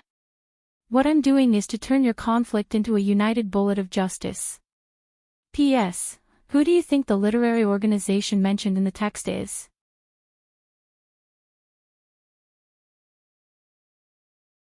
Chapter 1799. Here, it's always the fist that talks. Whoever's fist is harder controls the truth. Wielding the general's sword, there was a hint of excitement in Mike Assie's eyes as he stared at Pei Luochi. He had long heard of the Heavenly Tao Alliance's team leader, and thus didn't intend to let go of this opportunity to compete. As someone who had just come out of seclusion and stepped into a new realm, Mike ACI was really curious about whether the Heavenly Tao Alliance's battle strength was as heaven-defying as the legend said. BZZT. Almost in an instant, Mike ACI unsheathed his sword and attacked again. Wielding the general's sword, his sword chi was like a rainbow as he moved at an incredible speed. This man was serious. The moment they sensed the dense killing intent, Madame Raven and Levis instantly retreated to the sides to keep a distance from the two. St. Peter's Cathedral was instantly overturned. The portrait of the Virgin Mary behind Mike ACI swayed in the gale, and the string was torn off in front of everyone as it floated into the distance. This was Mike ACI's unique madness. Once it got to his head, this legendary general of Mishio Nation would become an out-and-out lunatic. Facing the powerful spiritual pressure and the terrifying blade that was about to strike his neck, Pei Luochi stood solemnly on the spot, far calmer than Madame Raven and Levis had imagined. Earlier, Peiluachi had claimed that he had relied on the heavenly Dao spear in his hand to get to this step, but now that he was standing in the middle of the field and facing Mike Assey's sudden attack, he was as unmoving as Mount Tai, which was enough to prove how extraordinary he was. Clang! The blade accurately struck Peiluachi's neck with the sound of godly metal colliding. His body was unbelievably tough, and he directly blocked Mike Assey's sword in the most ordinary manner. At the same time, strands of purple chi seeped out of Peiluachi's skin and wrapped around Mike Assey's general's sword. Immortal chi. Madame Raven and Levis were shocked at the same time. They could sense that this purple chi was extraordinary. They had already sensed it when the heavenly Dao spear had shot that golden bullet earlier. Now that this immortal chi was revealed again, both of them were horrified at the same time. Sure enough, Peiluachi, the Heavenly Dao Alliance's team leader, had already become a venerated immortal after Earth leveled up. Mike Assey's sword failed to cut off the head, but the expression on his face did not change much. He snorted, and then put away his general's sword. He stared at Peiluachi, who was still smiling with his eyes narrowed, and then said with a hint of coldness, "Why aren't you attacking? I've said it before, it's to unite all of you into a single force to fight against the outside world. That's why I had no intention of fighting General Mikoasi from the start." Perugia replied, "My original intention was to mediate the conflict. If I were to make a move against General Myth 11, wouldn't that be the exact opposite of what I intended? At the same time, I hope General McAvoy understands. After all, they were all fathers. And there is also a child who recently fell in love with learning." Boring. Upon hearing that, Maxie sheathed his sword. He didn't like Peroche. From the moment this man walked into the church, Mike Assey felt that Peroche's face had an indescribable expression that deserved a beating. "I don't know if General Mikoasi likes me or not, but even so, the most important thing for us to do right now is to work together sincerely. To avoid being sowed discord by the same opponents." Peroche said, "This time, I'm here to talk to all of you on behalf of the Great Pontiff." As he spoke, Peroche took out a beautifully framed jade scroll from his bosom. This is the Great Pontiff's handwritten letter. The Great Pontiff's personal signature and seal is also on it. Therefore, the result of my discussion with all of you is the final result of the discussion with the Great Pontiff. Why didn't the Great Pontiff come himself? Mike Assey was puzzled. The Great Pontiff is a person who loves to learn. Recently, he has been so engrossed in literature that he couldn't extricate himself. That's why he couldn't come himself. Peroche said. Knowledge is the ladder to progress.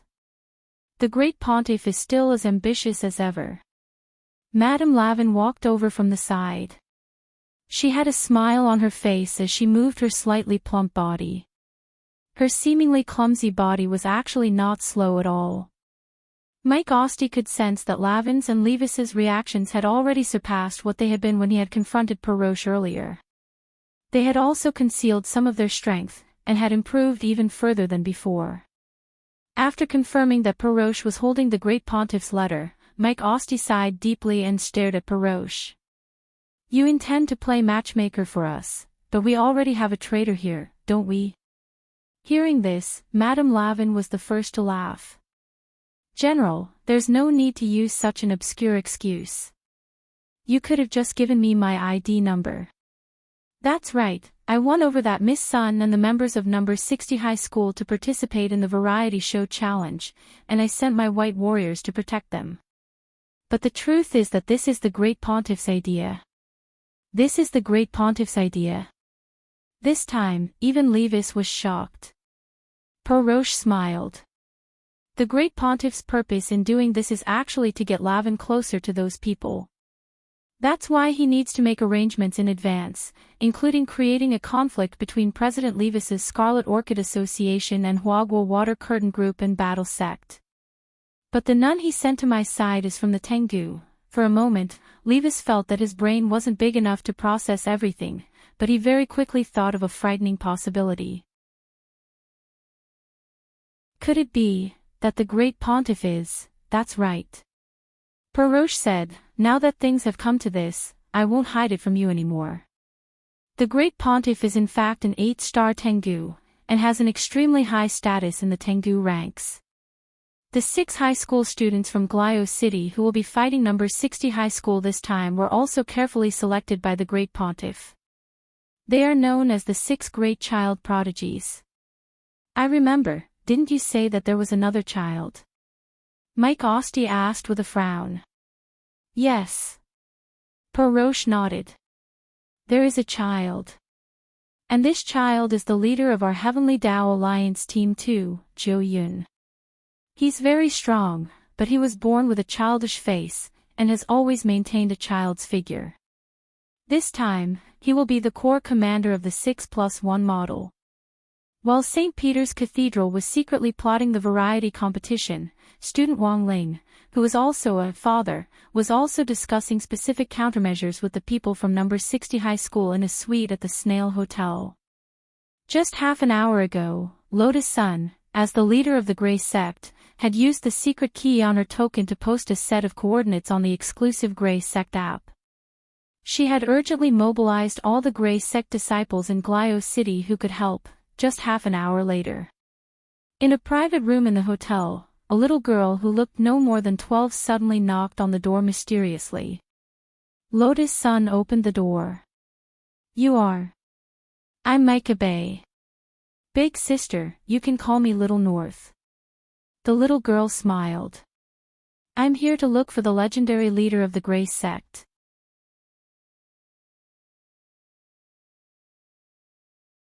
Chapter 1800. Micah Bay. A little girl in a light blue dress. She was clearly very young, but she had dyed her hair a beautiful pink curly. Inside the room, when everyone from number 60 high heard the girl's name, they all simultaneously associated her with the name of Michio's legendary general, Michael ACI. Super Chin was startled. This is the daughter of that legendary general. She's actually a Grey Sect disciple? Everyone sucked in a cold breath. There were very few Grey Sect disciples who could find this location unimpeded, and Micah Bay was protected by her identity as General Michael ACI's daughter. Even if the white warriors at the doors saw her, they wouldn't think that this legendary general's daughter hadn't come to the hotel to have fun, but to look for the leader of the Grey Sect. To be on the safe side, everyone from number 60 high prepared to act according to the plan they had agreed on earlier. It was true that Lotus Sun was the leader of the Grey Sect, but the eyes of the various forces in Glio City were very complicated. Without any in-depth contact, everyone felt that it was better not to expose her identity as the leader of the Grey Sect. Thus, when it came to meeting the disciples, they decided that Lotus Sun would stay in the room and remotely direct the operation, while the rest of them would take turns playing the role of the leader of the Grey Sect. Even the sequence had been decided. The first person to play the role of the leader of the Grey Sect was Hirogwa. When the door to the room opened, Micah Bay walked in full of longing. Her eyes were sparkling, as if she had embarked on a path of cutting-edge literature and was about to realize her dreams. Hello, Miss Xiao Bei, I am the leader of the Grey Sect. Then, with Hirogwa's greeting, it was like a basin of cold water had been poured over her. There was clear astonishment on Micah Bay's little face. She looked at the fierce-looking little fatty in front of her, and for a moment felt like her dreams had been shattered. You are the leader of the Grey Sect. What, are you very disappointed? Seeing Micah Bay's downcast face, Hirogwa was in fact also dealt a heavy blow to his heart. He hadn't done anything wrong. He had just been entrusted with the task of protecting Lotus Sun's identity as the leader of the true sect. In the end, he hadn't expected to be despised by the Grey Sect disciples in Glio City in the first round. No, I'm not disappointed. Micah Bay tried to maintain her smile as she shook her head. I'm just desperate. Hirogwa, everyone else, Micah Bay, the leader of the Grey Church in my imagination is a person shrouded in light. not a person surrounded by fat. Hirogwa. It could be seen that after Micah said this, Hirogwa almost couldn't sit still anymore. But for the sake of the bigger picture, the others stood in a row behind Hirogwa and firmly pressed down on his shoulders. The scene was indeed a little awkward, and even Wang Ling started to feel a little embarrassed on Hirogwa's behalf. Although Old Gua's body was a little swollen, he could actually be considered a nimble fatty. As one of the students in the elite class, he had also been one of the top students in number 60 High's PE exam. He had never been humiliated like this before. It was not scary to be despised by the people around him. After all, the more derogatory their words were, the closer their relationship was. But when a complete stranger came up and gave him a head-on blow, Hirogwa instantly felt a heart-wrenching pain, and he almost couldn't take it anymore. Perhaps realizing that he had gone overboard, Micah's little face was immediately filled with smiles. I'm sorry, Lord Sect Leader. Actually, I didn't mean it that way. I didn't mean a lot of what I said. I don't know why, but after seeing your face, I couldn't help blurting it out because it was so different from what I thought. It's fine, it's fine. Hirogwa tried his best to remain calm. By the way, little Bay, since you saw me post the coordinates and come here, you should know what happened, right? Also, you should know that your identity is very special. Of course I know. Micah said, my father is Mishio Nation's legendary general, Mike ACI. It's precisely because of this that none of those white warriors dared to stop me or follow me when I went upstairs just now. They all thought I was here for a beauty treatment. A little girl needs beauty treatment? Hirogwa laughed. Of course girls need to take care of themselves, otherwise they won't be able to lose weight even if they want to, Micah replied with a smile on his face. And these words made Hirogwa feel like he had been shot in the knee again. Let's not talk about this, little Bay, you know, I need your help now. No problem. Although I'm very disappointed with the appearance of the leader of the Great Church, I'm still a loyal follower of the Great Church. Your image in my heart is still that of a paper man. I just need to forget what you look like later. The leader of the Great Church can only be what I see in my heart. Micah said with a slightly yearning look in his eyes, look, a speck of gray in the age. What a beautiful sentence.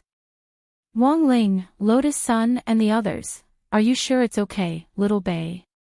We want you to be our informant, and we need you to provide us with information on your father Mike ACI's movements. Hirogwa asked. Of course it's okay. My father never has time to accompany me, and often yells outside about how to become stronger and stronger. I can't wait for him to lose face outside, and it'd be best if he stayed at home the whole time. Mike smiled and said, if only my father could fall. In that case, I could prepare a cage at home and raise my father in it. Wang Ling.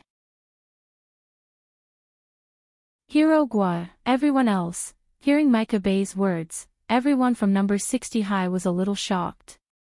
Sure enough, all the pink hair was black. This was too frightening.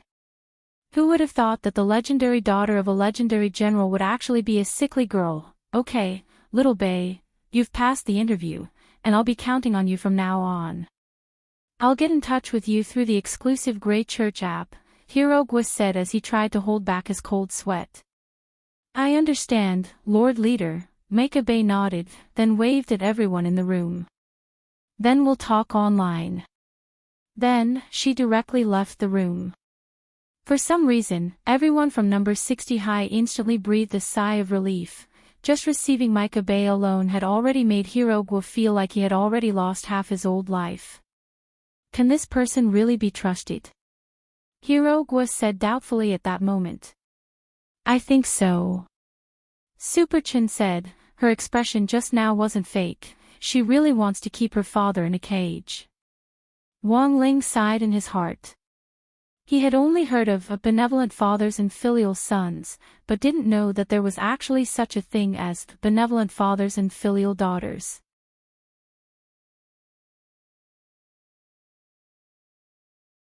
Chapter 1801. Just receiving Mike Bay was enough for Hirogwa to feel tired, and most importantly, Mike Bay had actually looked down on him. Although it wasn't that Hirogwa didn't know what his problem was, even if he was a little fat, it wasn't like he'd eaten rice. So what if he was a little fat? Don't take it to heart, old Gwa, being able to eat is a blessing. Helpless, Li Yuyue could only comfort him from the side from a girl's perspective. You have to believe that you're a nimble fatty. For some reason, it sounded like a good thing, but Hirogwa felt that it was an even bigger blow to him. When all was said and done, it wasn't his fault that he was fat, it was mainly a genetic problem. Almost 80% of his uncles were counted by the ton, so he couldn't be blamed for that. You've worked hard, old Gwa. Watch me. Seeing Hirogwa's pained expression, Super Chin naturally couldn't bear it as his brother, and he stepped forward to take over the role of temporary leader of the Grey sect. Just then, another voice rang out from outside the suite. Hello, I'm Pei Xiaoyuan. I'm here to look for the leader of the Grey sect. It was the voice of a boy about 14 years old. It was a little hoarse and immature, and it was a clear sign that he was going through a voice change that was common among young people. Li Yuyue stepped forward and opened the door. A young man with short, black hair, a long braid at the back of his head, fair skin, and a pair of eye-catching, jutting ears immediately walked into the suite. He looked like an elf. He was wearing dark purple clothes, thin stockings, and a pair of black leather shoes. At first glance, it was obvious that he was dressed like a child from a rich family in Glio City. He exuded an air of nobility that made people feel like they could see him from a distance, but not play with him. Super Chen sat upright on the sofa with a row of people from number 60 high behind him. He rested his chin on his crossed fingers as he looked at the fairy-like youngster in front of him, and deliberately said in a low voice, "Hello, I am the leader of the Grey sect." You're actually the leader of the Grey sect? Like Mike Bay, after learning that Super Chin was the leader of the Grey sect, Pei Xiaoyuan's slightly surprised little face turned a little disappointed. What? Are you disappointed to see that the Grey Church's leader is a man? Do you think the leader of the Grey Church is a big sister and want to have a passionate relationship with him? Super Chin said. Super Chin had casually made it up, but in the end, Pei Xiaoyuan's face and ears turned red on the spot as Super Chen's words struck him in the heart. No, no way. I don't want to date the leader of the Grey Church. I have no intention of pursuing her. Pei Xiaoyuan anxiously refuted. Everyone at number 60 high, including Wang Ling, was instantly struck by this reaction. Even Lotus Sun, who was secretly observing from her room, slapped her face as she was equally shaken. F***CK. Look at this reaction, as expected, he wanted to date the leader of the Grey Church. Super Chin just didn't want to repeat Hirogwa's mistake, so the moment the youngster entered the room, he decided to strike first. In the end, he hadn't expected his unintentional action to directly hit the youngster in the head. At such a young age, instead of studying properly, you only know how to think of such nonsense. Have you fully developed yet?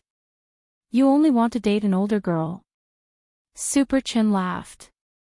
Little friend, studying properly is the right thing to do now. There's no future if you mature too early. If you do this, your father will be very disappointed. If he wants to be disappointed, then let him be. I can't wait for him to be more disappointed. Pei Xiaoyuan said unhappily, that guy doesn't stay home all day. That's why I've decided to date a woman, marry her, and secretly have children to amaze him. Once he has grandchildren, I'm afraid he won't have time to work. That way, he can stay at home all day and help me take care of the kids. Pei Xiaoyuan gnashed his teeth and said, I've always fantasized that one day, I'll be able to lock my father in a cage with my own hands. He has no idea how hard life is for me and my mom. Everyone at number 60 high sucked in a cold breath when they heard this. Why were kids nowadays so extreme? This was already the second time, wasn't it? Why did they like to lock their father in a cage at the slightest provocation? In fact, after Micah Bay and Pei Xiaoyuan's second time, Wang Miyu actually had a similar idea, but unfortunately, he felt that given his current strength, he wouldn't be able to beat Wang Ling at all. Forget locking his dad in a cage, it was already pretty good that he hadn't been sent here. Wang Ling, classmate Xiaoyuan, what you're doing is definitely wrong. If you want to make things difficult for your father, you just need to carry out our gray sex missions in secret, Super Chin said. From your description, your father is obsessed with work all day, so he should be a big shot, right? What big shot? He's just a team leader in the Heavenly Tao Alliance. Pei Xiaoyuan spread his hands. Hearing this, the expressions of everyone at number 60 high instantly changed. The first one who came was Mike Abe, the daughter of General Mike ACI. The current Pei Xiaoyuan was actually the son of a team leader in the Heavenly Tao Alliance. How did they manage to develop two such excellent spies for a single set of coordinates? It was hard for everyone at number 60 high to believe that this was actually true. Everything was going too smoothly, as if the gods were helping them. Lotus Sun was also a little bewildered in her room. Her initial suspicion was that it was very likely that this senior called Qin Zong had sent a wave of luck in their direction, and this was the legendary purple chi from the east. But it was very obvious that Pei Luoqi was very secretive about the nature of his work, so Pei Xiaoyuan had no idea what on earth Pei Luoqi did. Pei Xiaoyuan gave a wry smile helplessly and said, I don't know what my dad is doing in that strange organization. How can he be so happy as a team leader? Isn't it just collecting homework? Everyone at number 60 high, hearing this, Wang Ling couldn't help a drop of cold sweat running down his forehead. Collecting homework was fine, given the nature of the Heavenly Tao Alliance's work, collecting homework probably meant that they were collecting heads. Then, do you think there's been anything unusual about your father recently? At that moment, Super Chin asked, it doesn't matter how small the information is. Pei Xiaoyuan thought carefully for a bit, then said, that's right. I remember, it doesn't seem right. I don't know if it has anything to do with my father. Let's hear it first. Super Chin smiled. It's like this. I noticed that every time my father left home, the Pope of St. Peter's Cathedral will come to my house to preach. Preach? Yes. Pei Xiaoyuan nodded and said, the Grand Pontiff said that my father is not at home all day because there are evil spirits in the house. That's why I brought the cross and holy water over. Every time, I had to work with my mom for a long time before I could use it. The number 60 high team.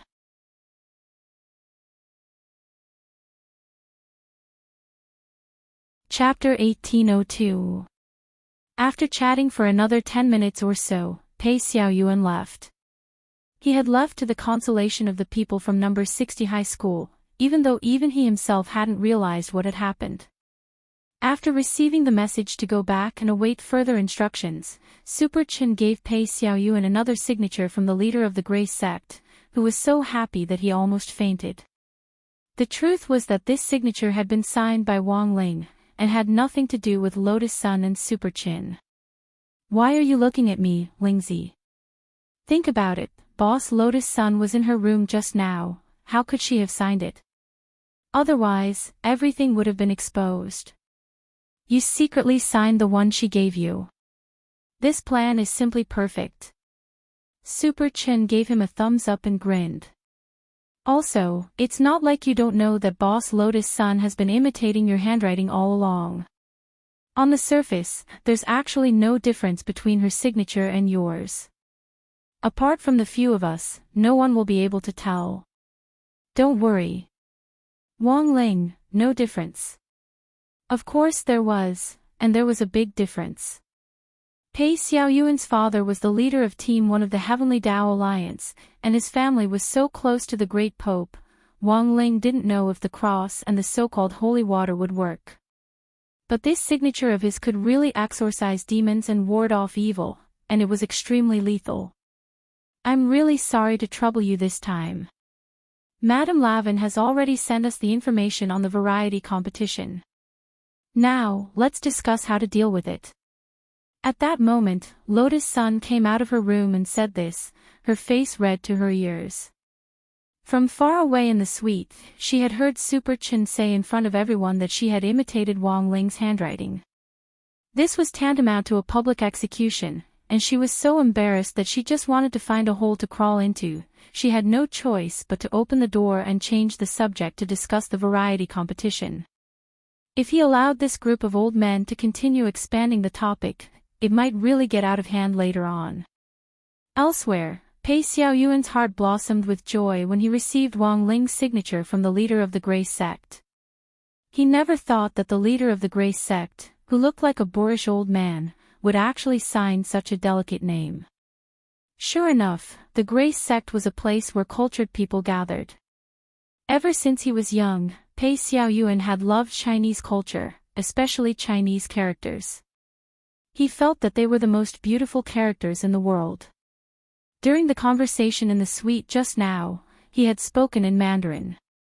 Although he wasn't very fluent and had a very thick accent, it was clear from the conversation that this group of Huaxiu people at least understood him. Young master. Downstairs, surrounded by several white warriors, Pei Xiaoyuan got back into his black MPV. The butler had been waiting for a long time. I'm done. Let's go home now. Pei Xiaoyuan was in a good mood. When he returned to the bungalow he lived in, he saw the pair of boots of the Great Pope at the entrance. As usual, he could hear the sounds of chanting coming from the house. Ha! Ha! Ha! Ha! Li! Lu! Ya! Although Pei Xiaoyuan didn't know why the voice sounded so urgent, he didn't take it to heart. It was very tiring for the Great Pope to come to their house to exorcise demons, so it was normal for him to be short of oxygen when he was reading from the Holy Book. As usual, he returned to his room and obediently locked the door from the inside. He opened his little drawer and put the signature of the Grey Sect's leader into it. When Pei Luoqi got home, the first thing he saw was his wife fainted in the bedroom. She had an ugly expression on her face and was in a daze. On the other side was the Great Pope, whose clothes were disheveled. In that instant, Pei Luoqi's mind went blank. He didn't know what on earth had happened for something like this to actually happen. As the leader of Team 1 of the Heavenly Tao Alliance, Pei Luoqi did his best to suppress his emotions and calm his mind. He examined his wife's injuries and was surprised to find that she hadn't been defiled, she was just clearly a little frightened and dazed. Honey, what on earth happened? Pei Luoqi was full of doubts. The Great Pope, he protected me. Tears streamed down Pei Luoqi's wife's cheeks. You haven't been home all this time, and I don't even know how to tell you about this. Previously, when the Pope came to visit me in Shaoyuan, he found a jealous ghost in our house. Jealous ghost? The Great Pope said that this is a vengeful spirit born from excessive jealousy when it was alive. It grows stronger by collecting people's jealousy. This jealous ghost was a single dog when it was alive, so it couldn't bear to see a happy family. Speaking up to this point, Pei Luoqi's wife couldn't help crying again. And that jealous ghost has always wanted to defile me. There's actually such a thing. Pei Luoqi was shocked and hugged his wife tightly. I'm sorry, honey, I should have spent more time at home. But what does this have to do with the Great Pope? His wife sighed and said, when the Great Pope found out about this, he also knew that the jealous ghost wanted to defile me, so he calculated the time that the jealous ghost would appear. He wanted to hide in the bedroom and wait for the jealous ghost to appear, then purify it. But the jealous ghost was even more terrifying than the Great Pope imagined, so the Great Pope he failed to purify it, and was instead attacked by the jealous ghost. Pei Luoqi covered his mouth in horror. He looked at the disheveled and dying Great Pope on the ground, and there was an inexplicable complicated feeling in his heart. This was because the great Pope himself was not very strong, and he had obtained such a high position entirely because of his character and the spread of faith from all sides. Pei Luochi was filled with regret. He should not have doubted the great Pope's character. He did not expect the great Pope to make such a huge sacrifice to protect his wife and son. So now, what happened to the jealous ghost? Pei Luochi asked. His wife's face was filled with fear again. Before you came, you sent out a ray of holy light, and when I woke up, I heard your voice, but I can feel it. This hateful thing is still here. It's still here. Don't be afraid, honey. I'm already back. Pei Luochi comforted his wife. Then, at this moment, the great Pope's body twitched, and he actually stood up from the ground, swaying like a zombie. There was a kind of madness on his face, and his body was mixed with a terrifying yin and qi that had never been seen before. Even his tongue had changed. Pei Luochi hurriedly covered his wife's eyes. He saw that the great Pope, who was suspected to have been possessed by the jealous ghost, stretched out his long green tongue at this time, first licking his lips, then licking the tip of his nose. Then, he turned his gaze and suddenly attacked Pei Xiaoyuan's room.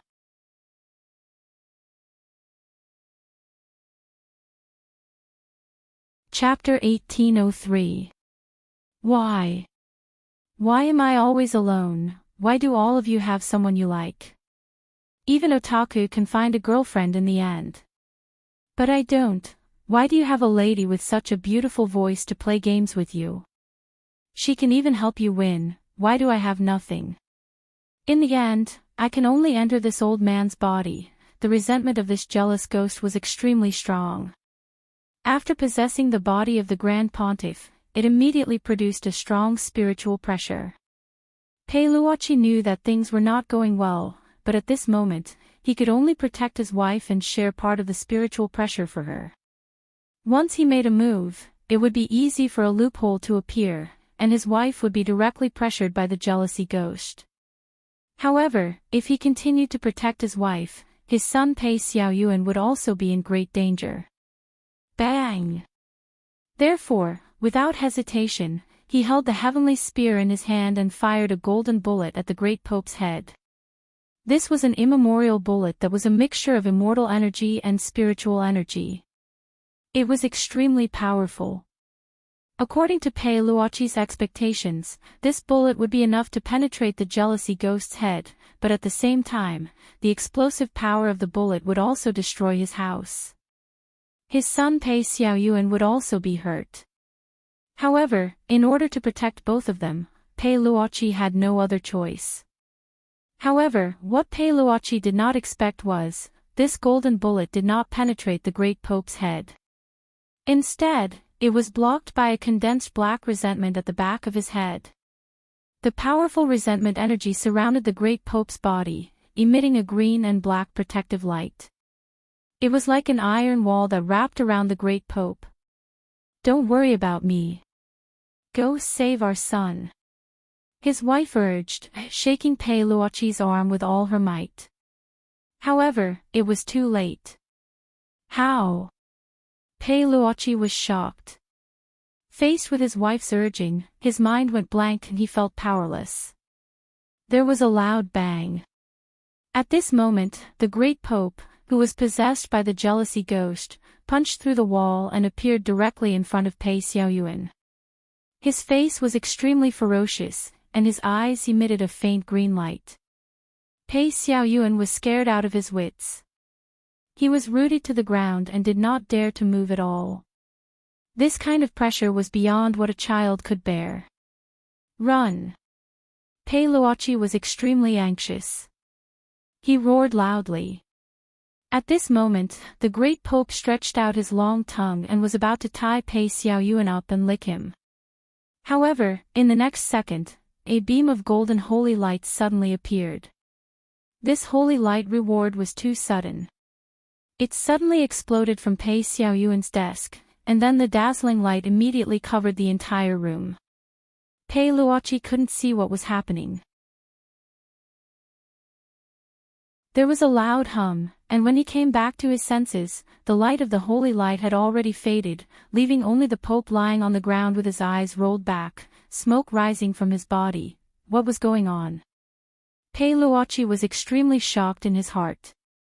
The jealous ghost that possessed the Supreme Pontiff's body was shockingly powerful. Even his heavenly Tao spear. Not even world-defying artifacts could penetrate it. In the end, the crisis was resolved by a sudden ray of holy light. So what exactly was this? Thinking back to when the holy light shone, Pei-Luochi clearly remembered that at the moment when the holy light shone, his eye power couldn't see through the holy light at all. He was an immortal sovereign. A ray of holy light that even he couldn't see clearly appeared in his house and saved his child. It's the Holy Mother. Pei-Luochi's wife shouted excitedly. Because of the excessive shock, her legs were still weak, so she crawled to Pei Xiaoyuan's side. Xiaoyuan. Xiaoyuan. Are you all right? She hugged Pei Xiaoyuan, who was also frightened to the point that his face was pale. The mother and son huddled in a corner, not speaking for a long time. In the end, Pei-Luochi was the first to react. He composed himself and walked toward the Supreme Pontiff, who was rolling his eyes. After confirming that the Supreme Pontiff had no signs of life, Pei-Luochi frowned. This is not good. The Supreme Pontiff is dead. The Supreme Pontiff is dead. His wife was stunned. Pei-Luochi sighed. Even if that ray of holy light was the Holy Mother's manifestation, the Supreme Pontiff died in our house. If this matter were to spread, it would directly affect the relationship between the Heavenly Tao Alliance and the Supreme Pontiff. Moreover, the Supreme Pontiff is an 8-star heavenly hound. I'm afraid will offend more than just the Church. Let's move. His wife sobbed softly. There's no point in moving. Pei-Luochi shook his head. With the Heavenly Hound's intelligence network, even if we move, they will still know our location. Moreover, acting rashly now will only arouse suspicion. He sighed. Outside, he was the team leader of the Heavenly Tao Alliance's first team. But when he returned home, he was the family head that protected this small world. Facing his wife and child, Pei-Luochi had no other choice. He half squatted down and hugged his wife and son, Pei Xiaoyuan. He comforted them. Next, our family will have to go through this together. I hope that you can trust me unconditionally. This is a hurdle, and we have to get through it now. Then what should we do now? Pei-Luochi's wife asked. Next, I want you to think of a way to clean up the house. Don't leave any clues or evidence behind. At the same time, don't tell anyone that the Supreme Pontiff came to our house, Pei-Luochi said bitterly. He then looked at the Supreme Pontiff's corpse on the ground. As for the Supreme Pontiff's corpse, let me handle it. Now, not only do I have to put aside the relationship between our family and the Supreme Pontiff, I also have to put aside the relationship between the Heavenly Tao Alliance and the Church. For Pei-Luochi, this was a huge accident. Everything seemed to have happened suddenly. The Supreme Pontiff's death was a huge bomb. If this matter was leaked, it would have a huge impact. And if outsiders knew that the Supreme Pontiff died in his house, all of Pei-Luochi's explanations would be futile. Even if he could find evidence of the jealous ghost, it would prove that the Supreme Pontiff was possessed by the jealous ghost in order to protect his family, but he could not explain what that holy light was. So there was only one way for Pei-Luochi to go. That was to do everything possible to disassociate himself from the Supreme Pontiff. And to cover up, he had to find a reasonable scapegoat. As the team leader of the Heavenly Tao Alliance, he originally came to mediate the conflict. But now, he had to use his identity to create a new truth about the Supreme Pontiff's death. After thinking about it, Pei-Luochi felt that there was no other way. He felt that in this situation, letting Michael ACI take the blame was the best. The error-free chapter of The Immortal King's Daily Life will continue to be updated on the mobile game bar. There will be no advertisements on the site. Please collect and recommend the mobile game bar. If you like the Immortal King's daily life, please collect. The Immortal King's daily life mobile game bar is updated the fastest.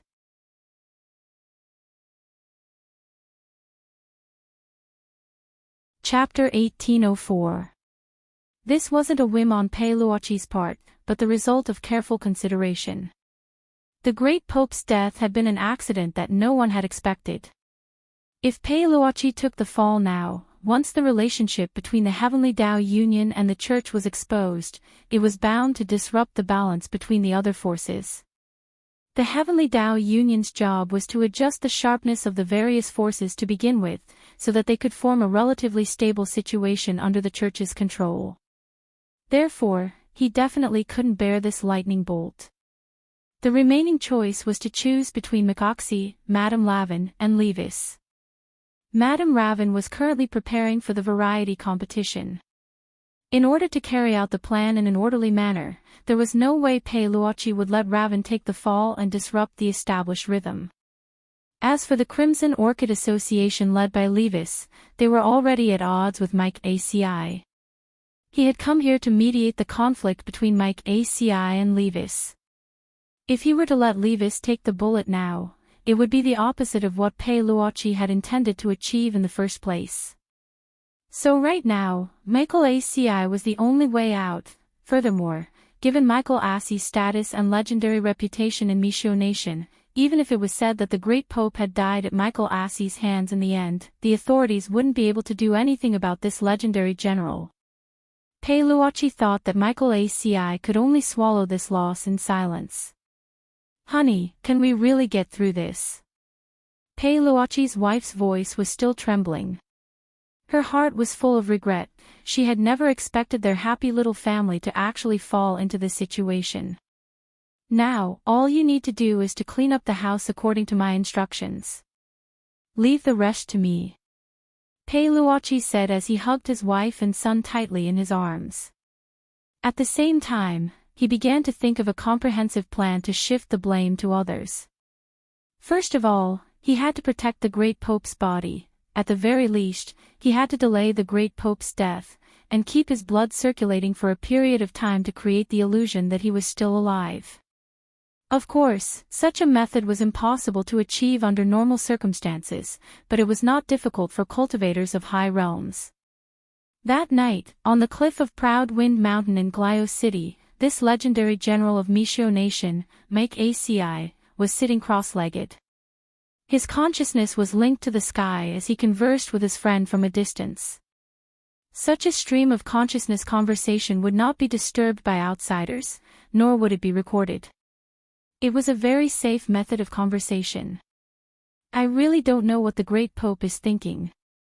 A mafia organization like the Crimson Orchid Society is completely unreliable. I, Michael ACI, have never suffered such humiliation. If he wasn't the Supreme Pontiff, I would have exterminated him as well." Michael ACI communicated telepathically. A burst of slightly aged laughter came from the other side.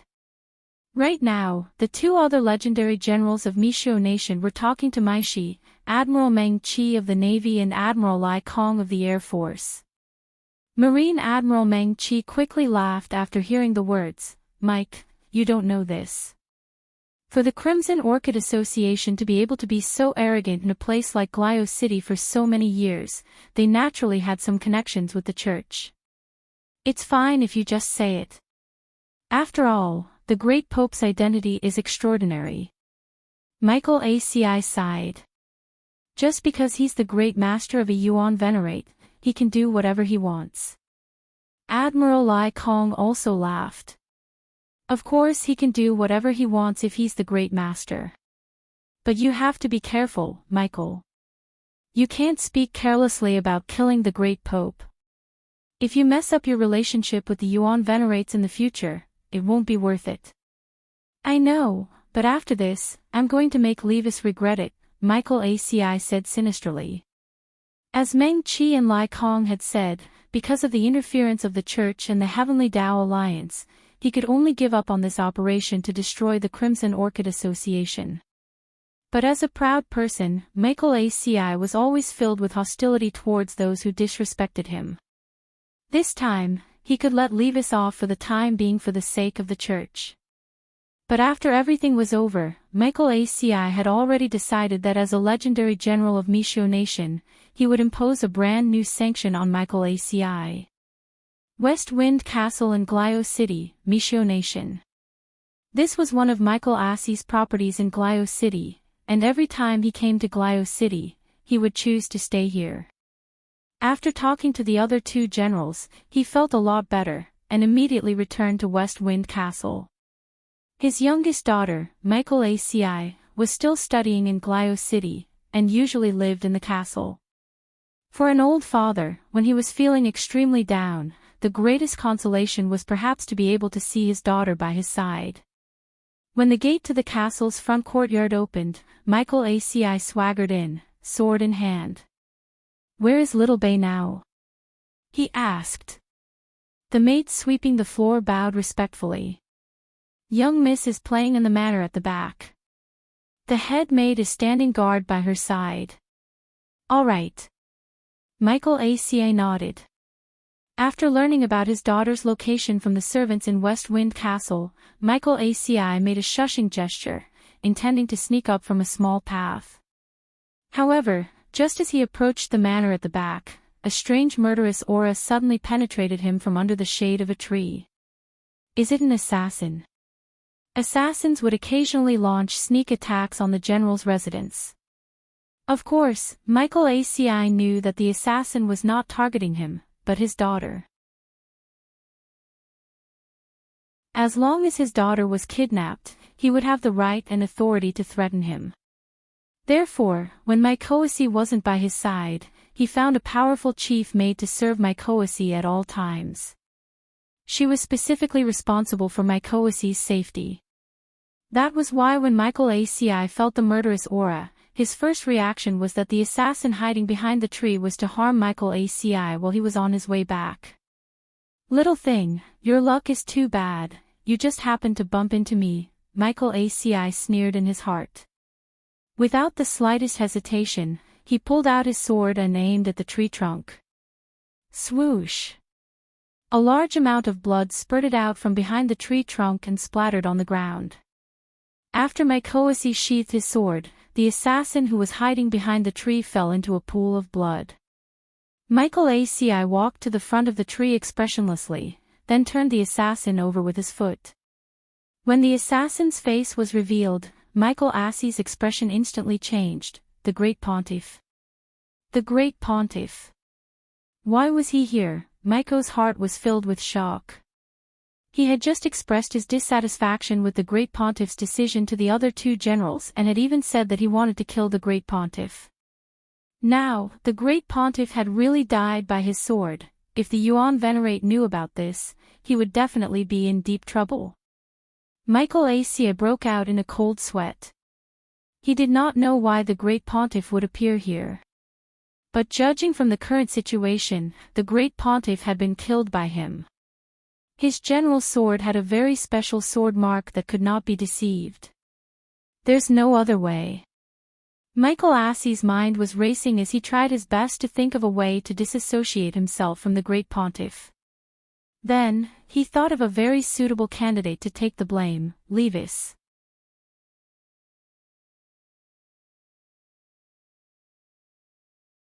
Chapter 1805. Making a move against the church was something that Mikoasi had never imagined. Although he had talked about killing the great pope in his conversations with his friends, what an adult said and what they truly thought were often not the same. Mikoasi was well aware of the stakes involved. His attitude toward the great pope was perhaps the same as his old father's. Perhaps it was because of his old age and the fact that the great pope's style tended to be more moderate, which was why he was very different from Mikoasi. Mikoasi was dissatisfied with the great pope, and would occasionally say malicious things like, "You old thing, are you going to die or not?" But when he actually met the great pope, he was still very respectful. This was because the great pope was the great master of Mishio's Yuan Venerate. He was loyal and devoted to his country, and followed the Yuan Venerate's lead. Although he was arrogant and conceited, he had never thought of usurping power. As a legendary general of Meishou Nation, Mikoxi considered himself to be very professional, but he had never thought that he would actually walk down this path today. He had actually mistaken the great Pope for an assassin who had broken into his West Wind ancient castle residence, and stabbed him to death. Mikoxi, who had never crumbled even when facing hundreds of thousands of enemy troops, instantly panicked and didn't know how he should face all this. If it was confirmed that he had something to do with the great Pope's death, even if it was found that he had accidentally killed the great Pope, the Yuan Venerate didn't intend to hold him responsible. But he would become the focus of the people's condemnation, and all the good reputation he had built up in his native cultivation country over the years would go down the drain. Of course, this wasn't the most frightening thing. He was more worried about his daughter, Mikoxi Abe. If something happened to him, his daughter would be implicated as well. Although the great Pope's realm wasn't high, he still had a lot of loyal followers who he had built up over the years through faith. Ah, Abe. Don't worry, Dad absolutely won't let you be implicated. Mikoxi made up his mind at that moment. Sacrificing Levis was the only way now. He had no choice but to do so. At the same time, if Levis took the fall, he could legitimately dispatch troops to get rid of the Scarlet Orchid Association as well. When the time came, he could act first and report later, directly kill Levis and bury the truth. He would not give Levis any chance to defend himself. Therefore, the most urgent matter at hand was to treat the injuries on the Pope's body. The real cause of death could not be covered up, and that sword strike of his was probably the fatal wound on the Pope. The stab was very deep, and the shape was special. Only the general's sword could cause such a wound. That was why Mikoxi had to create the illusion that the High Pontiff was still alive.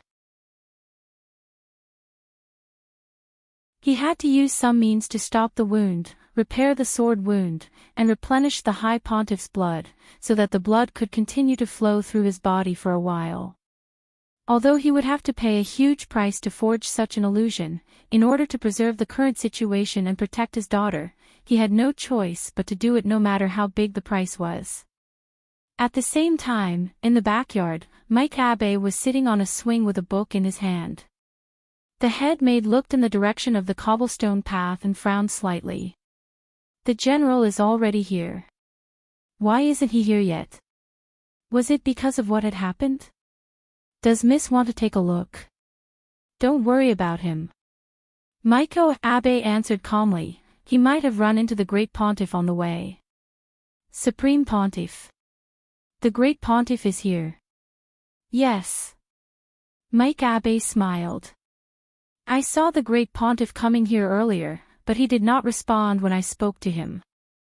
I only reminded him that my father would definitely pass through the cobblestone path to visit me today, so it would be best for the Great Pontiff to wait for him by the side. Do you think my father killed the Great Pontiff as an assassin? That would be interesting. Miss, you must be joking. The head maid wiped the cold sweat off her forehead and smiled bitterly. Assassins all have a murderous aura. If the Great Pontiff was here to see the general, why would he have such a murderous aura? The two must have bumped into each other and were having a conversation. Yes. That's true. Mike Abe nodded and continued to read the collection of works in his hands. Miss, you've read this collection of works several times, but why do you only read this one every time? You don't understand. Mike Abe's eyes flashed. It's like a speck of dust in this era. It's too beautiful. After the meeting at St. Peter's Cathedral, Madame Lavin and Levis found a private clubhouse for a private talk. The place was surrounded by the Crimson Orchid Association's mafia members and white warriors. Lavin, since there's only the two of us here, I'll get straight to the point. Levis crossed one leg and stared at Madame Lavin. Actually, it wasn't the Heavenly Tao Alliance and the Church's intention to protect me. Isn't that right? Oh. President Levis, why do you say that? Madame Lavin smiled. Although the Crimson Orchid Association is related to the church, the Crimson Orchid Association is just a mafia that occupies some territory in Glio City. It's a dispensable existence. Levis said, it's just that this time, they happen to be dealing with the Battle Sect and the Huagua Water Curtain Group, so they used the Crimson Orchid Association as cannon fodder. Since the Great Pontiff is one of the Heavenly Dogs, it's reasonable for him to send someone from the Heavenly Dogs to negotiate with me. Of course, I also have to thank you. If it weren't for you, Lavin, we might not even have had the chance to be cannon fodder. Presidently, you must be joking. This was just a stopgap measure. Seeing that she couldn't hide it anymore, Madame Lavin said bluntly. What benefits did the church promise you when you mentioned this plan? Is it to directly take over my position as president after the deed is done? Levis laughed. Lavin, you've really made a good plan. If number 60 High from Huashuo Nation loses this competition, not only will you not give up control of your wall wolf cultivation supermarket, you'll also directly swallow up my Crimson Orchid Association. Hearing this, Madame Lavin continued to smile. But from what Presidently says, you don't seem to hate me too much. Of course I don't hate you. Instead, I have to thank Lavin. If it weren't for you, I'm afraid I wouldn't be able to see the sun rise tomorrow. Even if I hate you, I also hate the church. We've worked together for so many years, but they didn't even give us a chance. If it weren't for you. At this point, Levis's eyes were red as he gnashed his teeth and said, if I had the chance, I really wanted to kill that old thing, and stir up a reign of terror in St. Peter.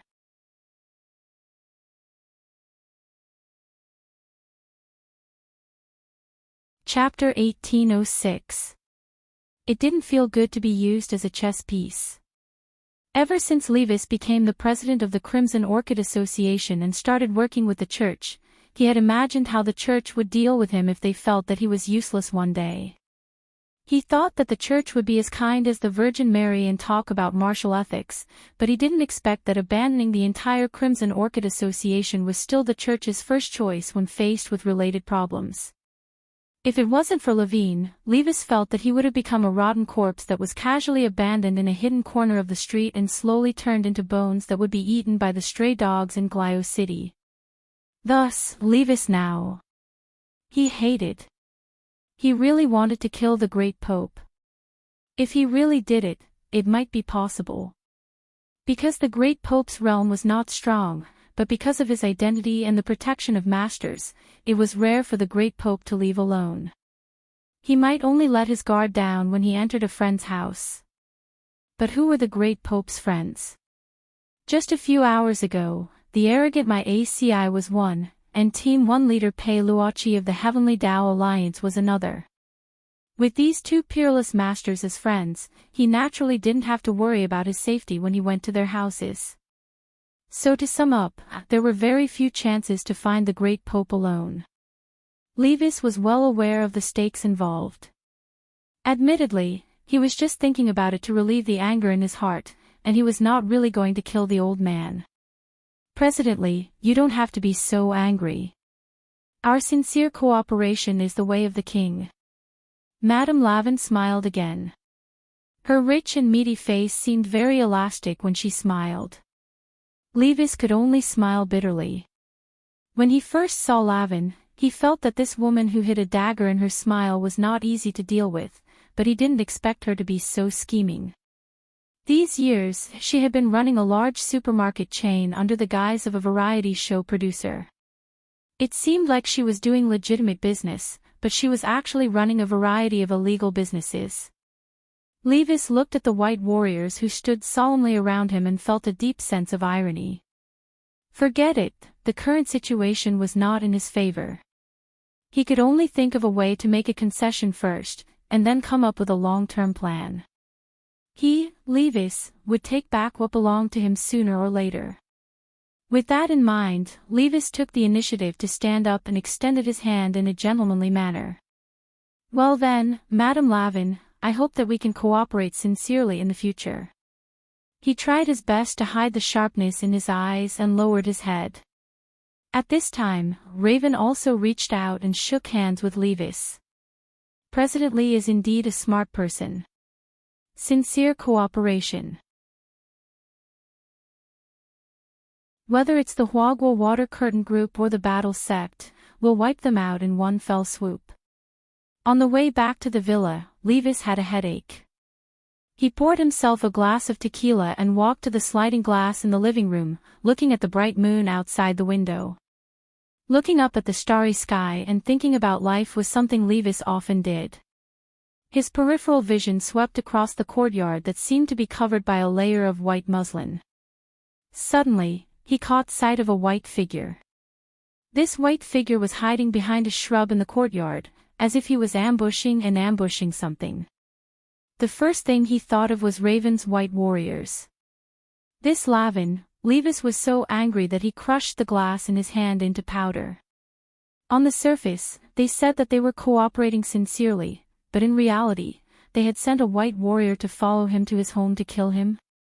Levis was furious. He channeled spiritual power in his palm and condensed it into the shape of a blade. Then, he threw it forward.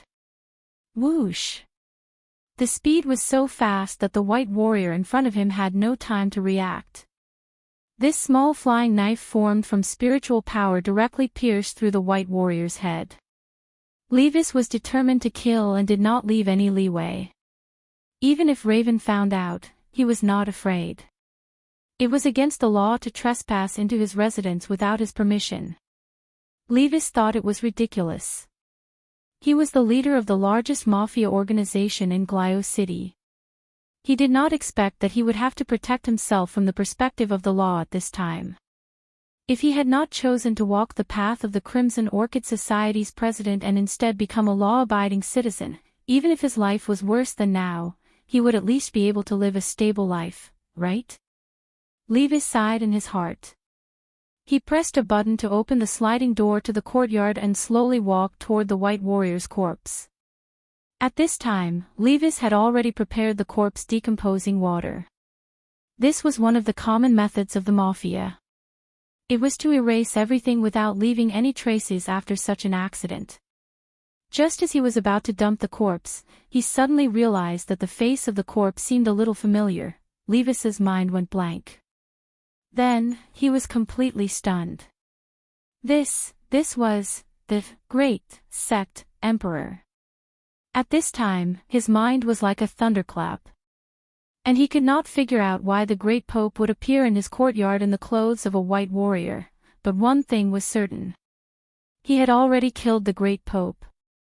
And he had used a flying knife formed from spiritual power to pierce through the head. As long as the spiritual power gene molecules were extracted during the autopsy and compared with his own, he would not be able to escape the punishment of a Yuan Venerate. How could this be? Levis took a few steps back and sat paralyzed on the ground. Even though he had seen his fair share of spectacles, and had even threatened to kill the worst old man in the church, Levis's mind was in a mess when the Grand Pontiff really died in front of him. He was at a loss as to what to do. There were too few people he could trust now. He could not trust the Church, Lavin, Michael ACI, and the Heavenly Tao Union. They were all on the side of the Great Pope. He was the weakest party, so he would not be able to frame them even if he wanted to. Moreover, his cultivation level was too low compared to the others. The key to framing someone was to make everything real. In other words, if the Great Pope had died in the hands of those people, it would be very easy for them to frame him. However, it was simply unrealistic for him to turn the tables and shift the blame.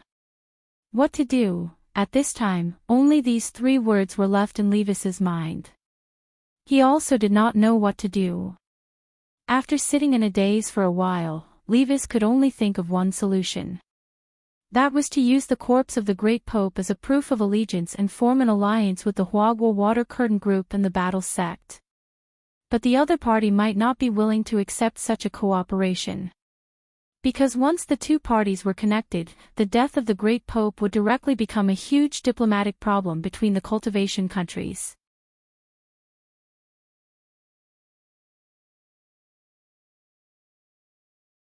Chapter 1807. Defecting to the enemy midway was something Levis had never imagined. He didn't know if he was doing the right thing, but he analyzed the current situation. Given that he couldn't trust Michael ACI, Raven, and the church that had wanted to separate him from the very beginning, working with Wagwa Water Curtain Group and Battle Sect seemed to be the only correct path. As for framing number 60 high, Levis felt that he didn't have the ability to cover all aspects at the moment. Furthermore, he didn't have the ability to make the already dead Great Pope fall back into that state of suspended animation. If he did that, Battle Sect would definitely be able to find some clues as to how he had done it. Furthermore, if he put the blame on number 60 high for the Great Pope's death, it might directly trigger a war between two cultivation countries. This was also one of the paths that Levis had never considered. Although he had used the truck driver to frame the eldest miss of Wagwa Water Curtain Group for his subordinate Meilee's death, in the end, it was just a small matter. If one Meilee fell, thousands of Meilees would rise again, but the Great Pope was different. He was the backbone of faith in Mishio, a huge cultivation country. If he collapsed, the consequences would be very hard to predict. In short, starting a war wasn't something Levis wanted to see. His original intention had only been to suppress Wagwa Water Curtain Group and Battle Sect and restrict their development. He hadn't really wanted to crush them to death with one blow. Because from a businessman's point of view, money still had to be earned. With material goods as a condition, the body would always be more honest than the mouth. Once a war broke out, it would always be the people of the two cultivation countries who would suffer. Without a stable living environment, how could they earn money at ease? After quickly packing up the Great Pope's body, Levis put it in a huge fridge, and then put the fridge into his space with a storage bag. By the time he was done, it was already early in the morning. He could only talk to Lotus Sun now, so he had to go to number 60 High's hotel, and he had to do it under the cover of night. Otherwise, it would be too conspicuous to move a corpse on the road. Levis was in the car. He had just driven out of his villa when he saw through the rearview mirror that someone was actually chasing him at a very high speed. Who sent this person? Levis instantly became nervous. A very strong murderous aura. It spread all the way to the back of his neck. It made his hair stand on end. At the same time, he slammed on the accelerator and increased the horsepower to the maximum. At the same time, he pressed the button on the car's wings and rushed straight into the sky. However, the person chasing him did not give up and directly took out his spiritual sword and followed behind him. Only then did Levis realize that there was more than one person chasing him. From all directions, the black-clothed men who were chasing after him formed an encirclement, as if they had planned this beforehand. What were these people trying to do? Could it be that he had already discovered that he had killed the Great Pope? But this was too much of a coincidence. How was this possible? He had just killed the Great Pontiff, and now he was being targeted by a group of people. As he was fleeing for his life, Levis's brain was working at the same time. The only possibility he could think of was that this might really be a trap. A plot to put him to death, damn it. He controlled the steering wheel and did all kinds of extreme maneuvers in the air. Behind him, a dozen black-clothed men stepped on their spirit swords and turned into meteors as they followed closely behind. This kind of speed was almost as fast as a car. It was extremely exaggerated. At this time, Levis felt as if he was being targeted by a pack of hungry wolves. Moreover, it was a pack of hungry wolves that had been starving for a few days. They rushed forward recklessly, looking as if they would not stop until they caught up with him. Levis gritted his teeth. When the car drove to the ferry lake in Glio City, he directly plunged into the lake. Under the water, no matter how high one's realm was, one's movement would be limited to a certain extent. However, what made Levis extremely horrified was, at the bottom of the fairy lake, there were actually people waiting for him. Just like the black-clothed men who were chasing him, once they saw Levis diving into the lake, they directly waved the spirit swords in their hands. The golden blades of light instantly slashed across the bottom of the lake, forming a splitting force. They surrounded his car from all directions and instantly cut it into several pieces. Then, under the lake, a huge explosion occurred in Levis's car. This was caused by the deflagration of the spirit stones in the car after the energy was ignited, and a huge water column rushed up from the lake's surface. Covered in blood from the explosion, Levis used all his strength to escape from the lake, and crawled ashore in an extremely sorry state. At that moment, the black-clothed men who had been chasing him relentlessly also instantly surrounded him. It was only then that Levis could clearly see the slightly familiar markings on these black-clothed men, as well as the black and red spirit swords they were all equipped with. In almost every city in Mishio Nation, there was a group of Dark Wing enforcers who only lived at night. They maintained the safety of the city at night and effectively reduced the chances of crime at night. However, these Dark Wing enforcers were also part of the army, and were under the jurisdiction of Mikoxi. Levis knew that there was such a group in Glio City, but this was his first time seeing them in person. "You're Mikoxi's men." His vision was blurry as Levis saw who this group of black-clothed men were. "Mr. Levis, because you're suspected of being involved in the disappearance of the Great Pope, we're here on General Mikoxi's orders to arrest you. We hope you'll cooperate." The leader of the black-clothed men stepped forward. "I see." In an instant, Levis understood everything. All of this was revealed in his mind with a single glance as Michael ACI revealed his identity to the public. He shifted forward and used the last of his strength to escape, but this group of dark wings behind him didn't give him any chance at all. Bang! Bang! 2 gunshots rang out in quick succession from that black and red special spirit sword and hit both of his calves. Levis knew that there was no way for him to escape. He closed his eyes and sighed in his heart. At the same time, he wondered why he had fallen to this state. At that very moment, amidst the deathly silence, he suddenly heard the sound of a few people falling to the ground. Just beside him, a few dark wings had suddenly fallen right beside him. It was a youngster with snow-white hair. He had suddenly appeared here like a ghost, like the incarnation of dark shadow. Under the bright moonlight, his white hair danced in the wind and gave off a faint luster, which was especially eye-catching at this moment. Levis's eyes were blurry, and coupled with his serious injuries, his mind was a little confused in that instant. "You're 5. The youngster, 5 my ass." He was Wang Ying. "Set a small target first, like 1 second. Remember, booksellers."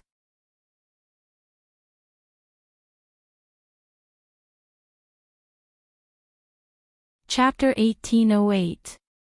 In the nick of time, Wang Ying appeared by the shore of Fairy Lake and protected Levis, who was surrounded by Dark Wing. Facing the sudden appearance of the white-haired young man, the group of dark shadows was stunned. They wiped their smart law enforcement goggles. Technological means were completely ineffective in front of Wang Ying. They couldn't see Wang Ying's face at all. All they could feel was a mass of nothingness. One of them took off his smart enforcer mirror and tried to use his own spiritual energy to test Wang Ying. In the end, he screamed in pain and fell to his knees with bloodshot eyes. An existence that could not be seen, this was something that only the upper almighty beings could do. In an instant, these dark wings' eyes stared blankly and their nerves tensed up. Who was this person, and why was he here?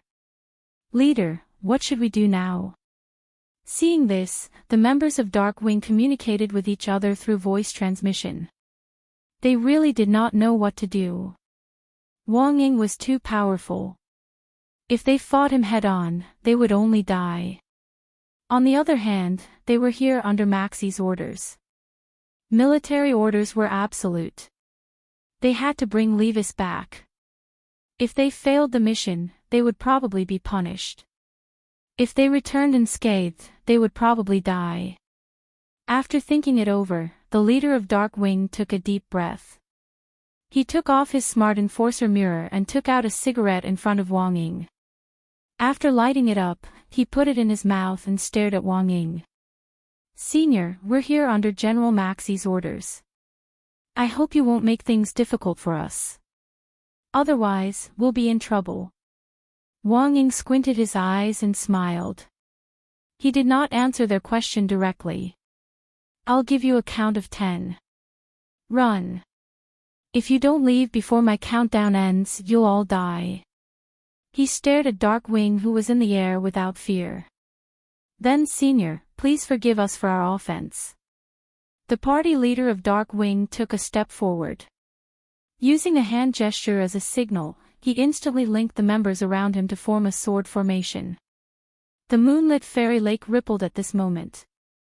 The spiritual light emitted by the combined sword formation shone down from the sky and was reflected on the surface of the lake, forming a clear circle of spiritual tattoos. He didn't believe that Wang Ying would really attack them. This was Glio City, a modern cultivation city with strict discipline and cultivation rules. Killing a law enforcer in public in such a place was something that even an almighty could not do.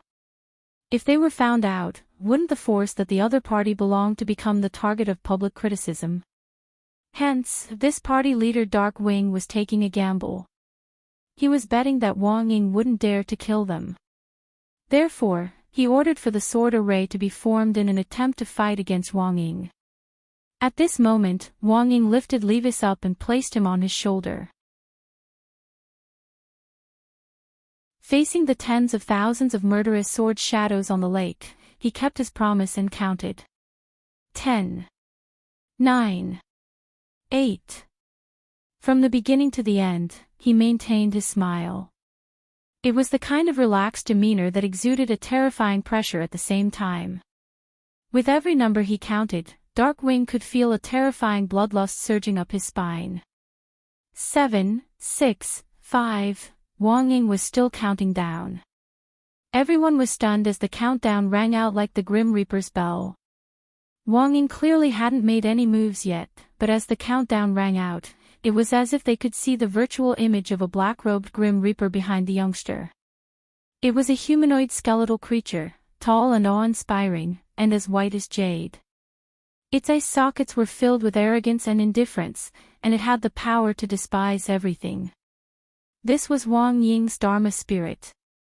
Completely different from Wang Ling's cosmic wisdom and extreme gentleness, this was a war machine worthy of its name. Kill. Terrifying. Heartless. This was the synonym for Wang Ying's Dharma spirit. For a moment, Fairy Lake was dead silent.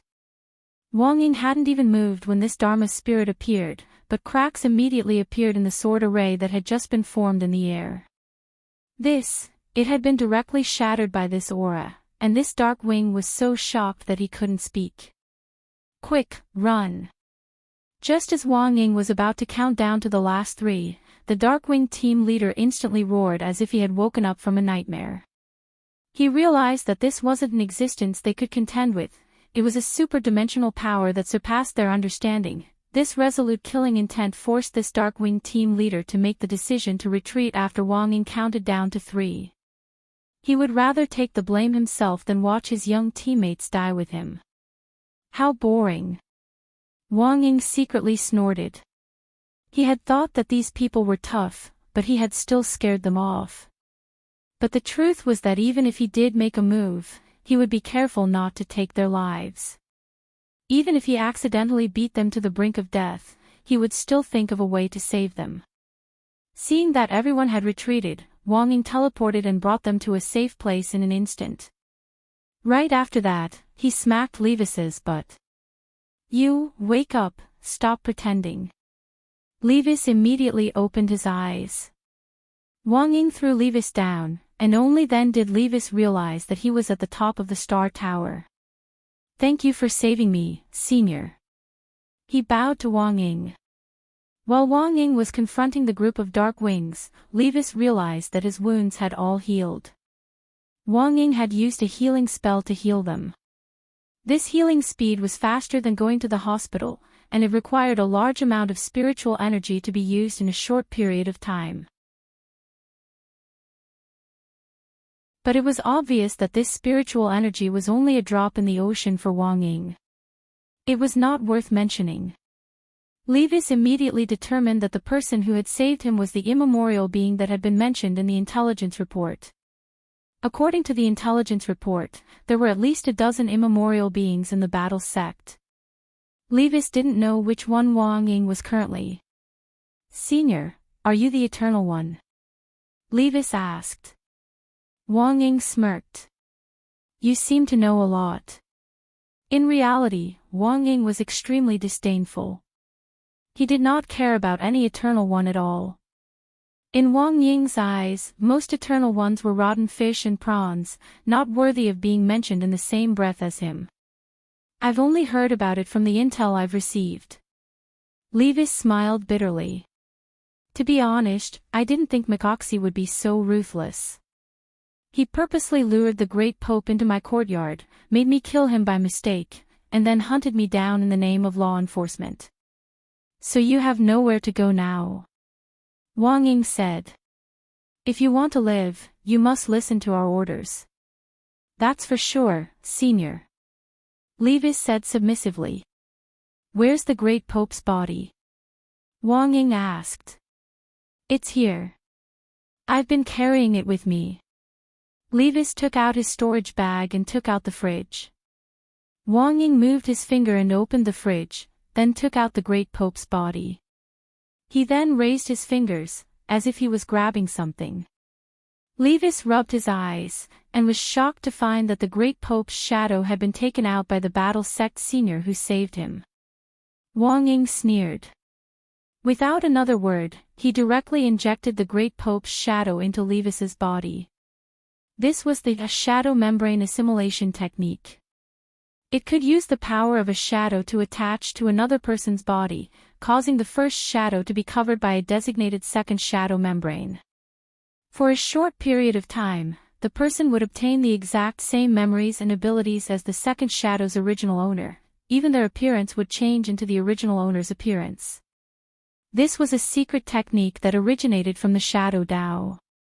In the universe, other than the Wang siblings, there was currently no other method to distinguish between the real and the fake.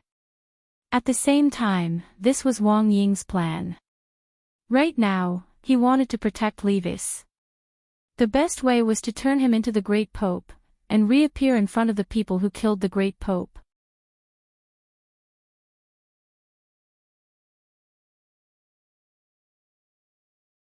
Chapter 1809. Everything was going according to plan. Levis, who had assumed the identity of the Great Pope, was no different from an obvious wolf in a werewolf hunt. Even if Mikoasi and Poloki knew that the Great Pope was already dead and that the person in front of them might be a fake pope, they wouldn't act rashly. They would only secretly plot to verify the Great Pope's true identity. Unfortunately, given the current methods on Earth, there was no way to see through Wang Yuan's disguise under the shadow assimilation spell. Levis's shadow had already been surrounded by the Great Pope's shadow, and he had obtained all of the Great Pope's memories, while he himself was the Great Pope himself.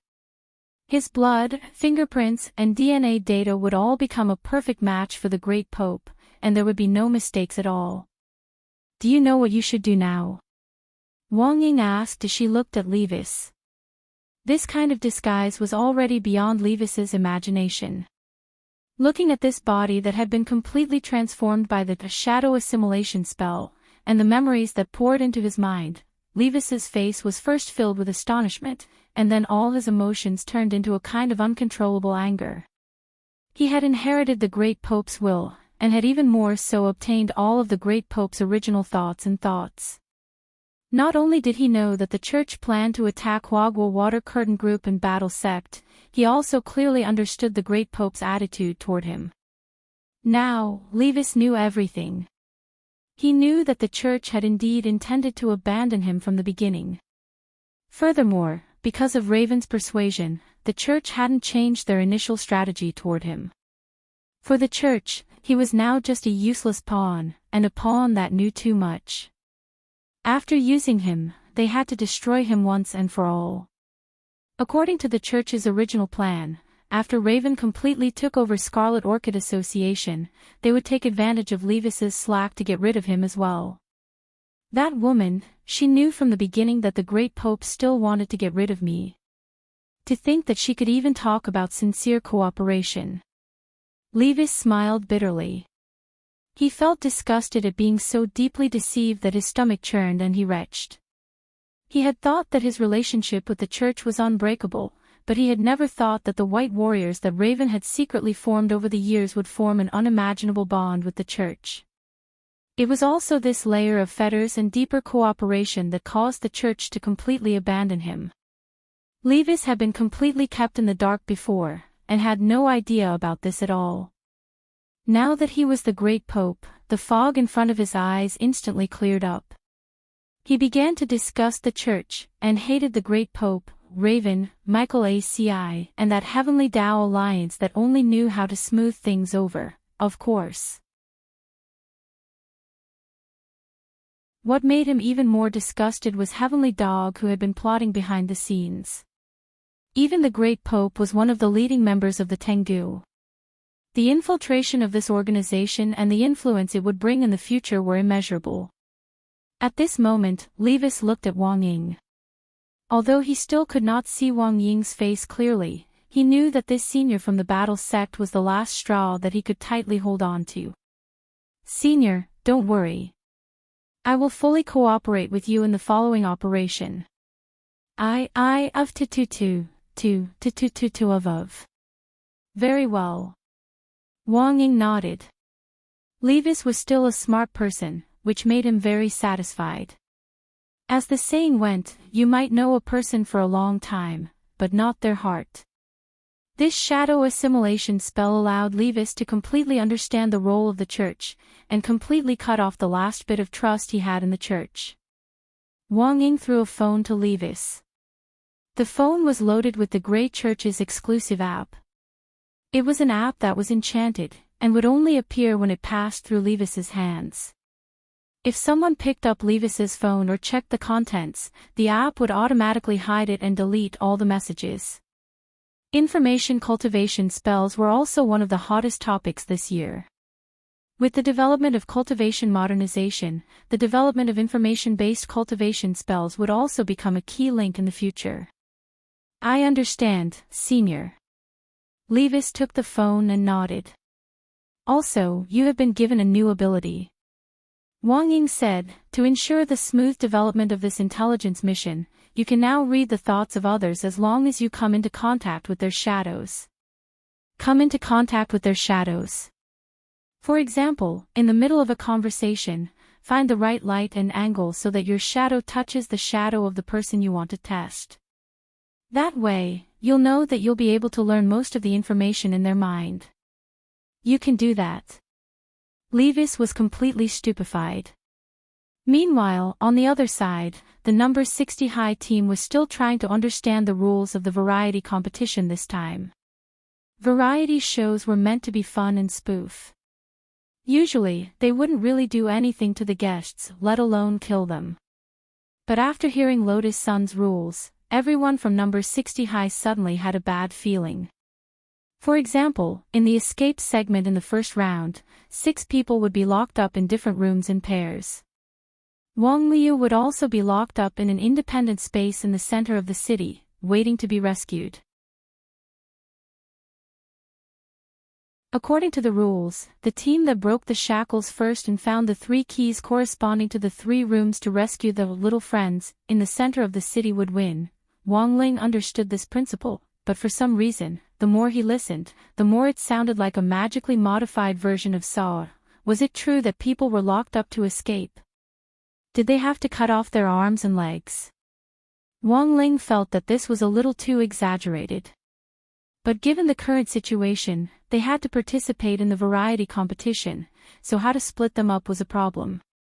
How about this, I'll split up with Old Gua. Fang Xing and classmate Li Yue. Let's split Lingzi with Boss Sun, Super Chen suggested at that moment. In his view, this was a flawless grouping plan. Their original purpose in coming to Glio City had been to help out. Thus, they hadn't forgotten their original mission. Lotus Sun hadn't expected Super Chin to actually be so awesome, and was instantly moved to tears. Super Chin gave Lotus Sun a thumbs up, then patted his chest to tell her that he hadn't forgotten his original intentions. Wang Ling saw all of this simple body language, and knew very well what it meant, but this kind of grouping was still a little unstable for Wang Ling. After all, this meant that the strongest people would be grouped into one group. He and Lotus Sun were both very strong. With Fang Xing taking care of Li Yue, they naturally didn't have to worry about escaping. It was just Super Chen and Hero Gua. One had a blessed mouth and the other had many uncles, who knew what kind of trouble these two would come up with together.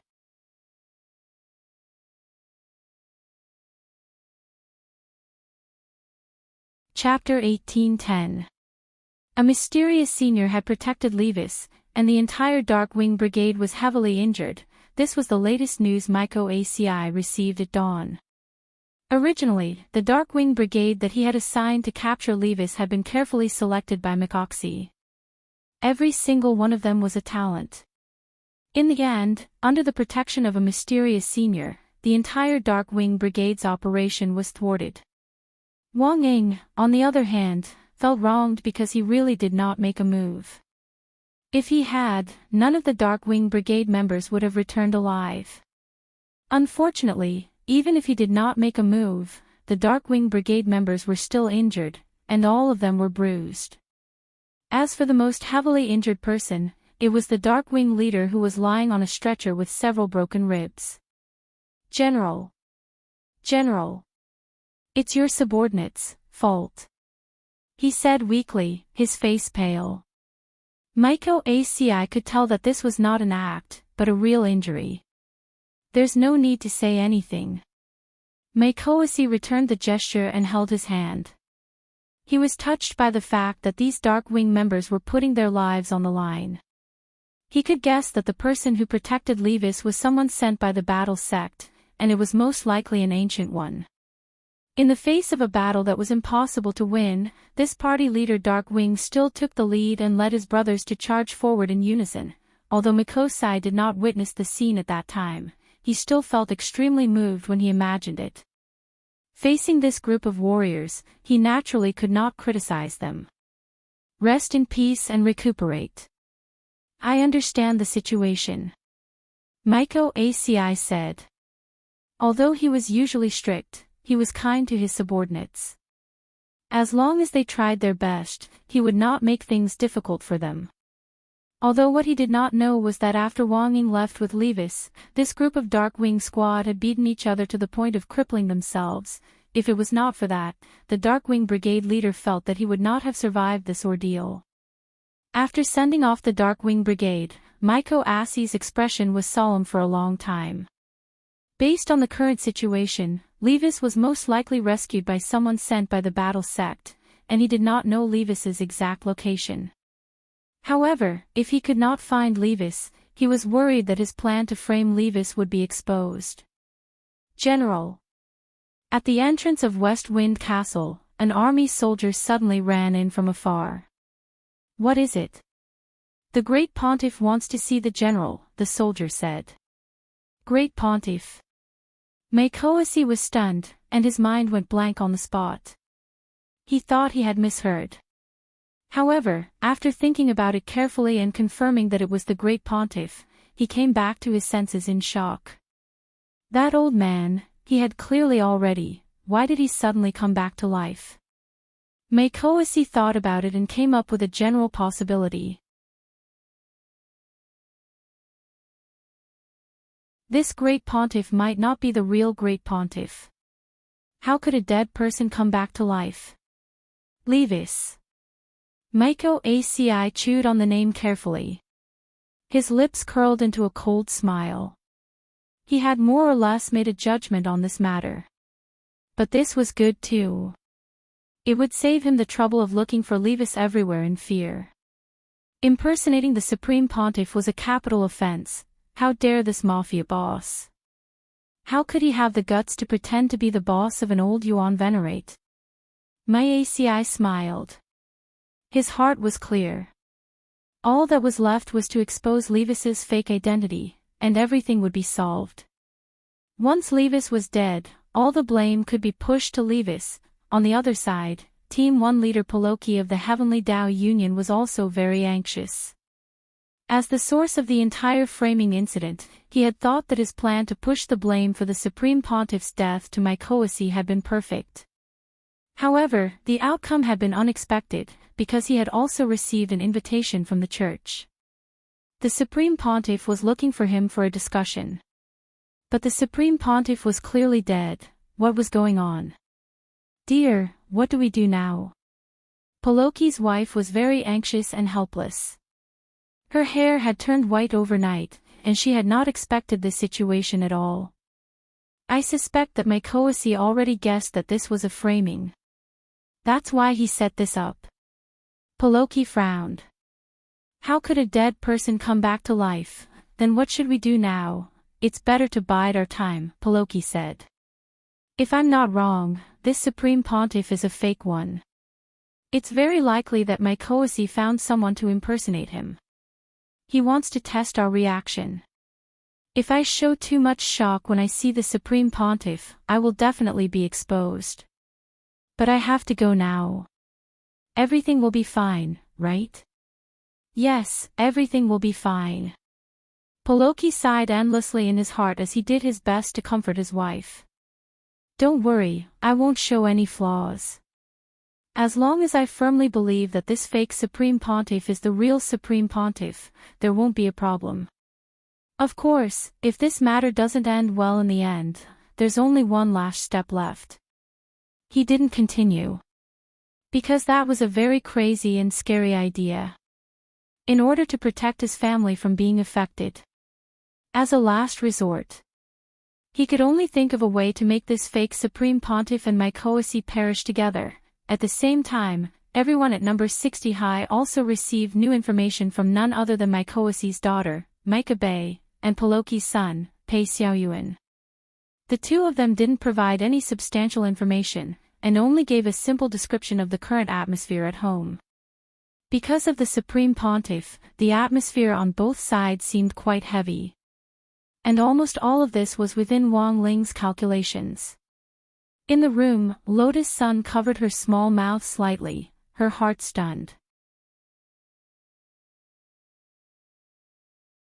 She had thought that she already had a comprehensive understanding of this teenager, but after this incident, she felt that her understanding of Wang Ling had been renewed once again. It really wouldn't be an exaggeration to call Wang Ling Director Wang tonight. Now, the forces that had joined forces to deal with them in Benglio City were starting to suspect and bite each other. Although they didn't know what the final outcome would be, it would be too difficult for the other side to split their attention to deal with Huaguo Water Curtain Group and Battle Sect while they were busy with their own affairs. If the hearts of the people weren't united, even if a plan was forcibly drawn up, it would definitely be full of loopholes. In fact, even Wang Ling himself hadn't expected that with just a few arrangements, the other side's rhythm would be completely disrupted. So compared with these extremely weak forces, what gave Wang Ling a bigger headache now was the upcoming variety competition. After all, in the first round, he and Lotus Sunday, they would be locked up together.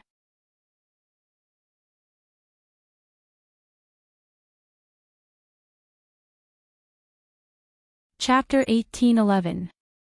That morning, Lavin sent a group message to Mike Axie, Pei Luochi, and Leaves on WeChat to briefly explain today's arrangements. In the end, it was as if the two of them had disappeared, and didn't reply to her. But the plan still had to go ahead. Not replying for the time being didn't mean that Lavin would stop the rest of the plan. Every segment of the variety show challenge competition this time was a test of humanity. She wanted to make public the ugliness of those people from number 60 high, and more importantly, the ugliness of the eldest miss of Huaguo Water Curtain Group. She didn't know what on earth had happened to Mike Axie, Pei Luochi, and Leaves, but early in the morning, the other representative of the Heavenly Tao Alliance, Jo-yoon, who was to play the role of a primary school student in this variety show challenge competition, punctually appeared in front of Lady Lavin, followed by a group of white warriors. Jo-yoon wasn't very tall. It was said that his body had stopped growing because he cultivated a special technique.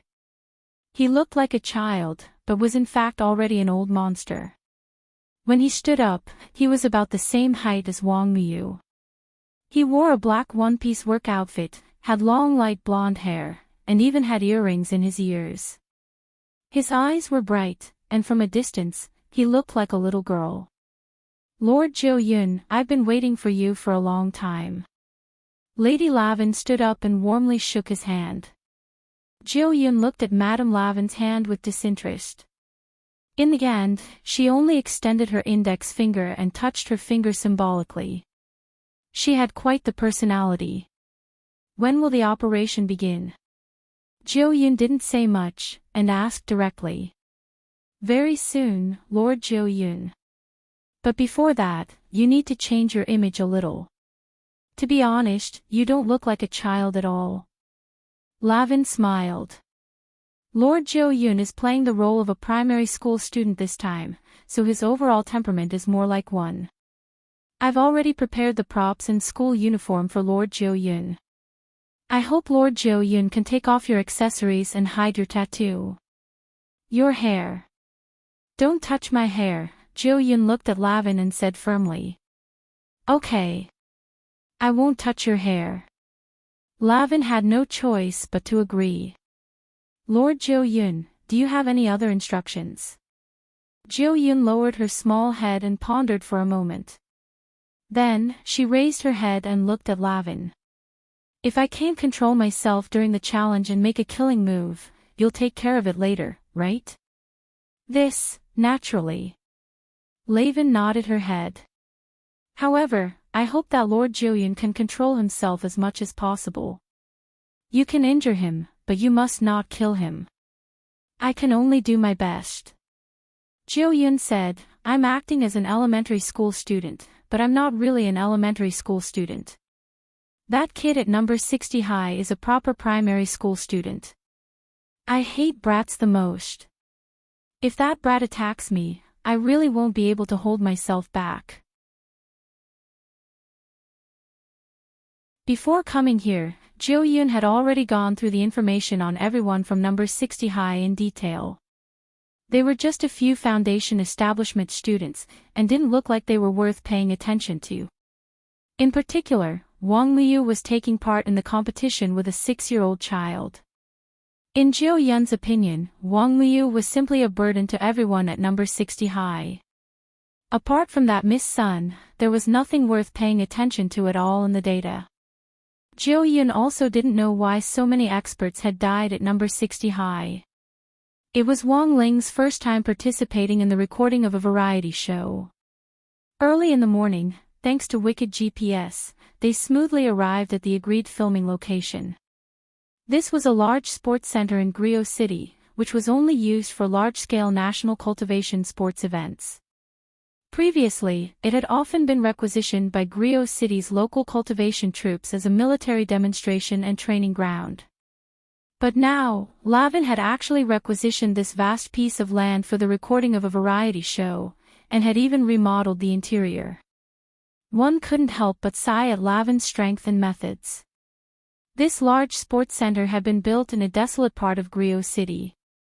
Originally, there had been a tall mountain here, and the entire gymnasium had been built against the mountain.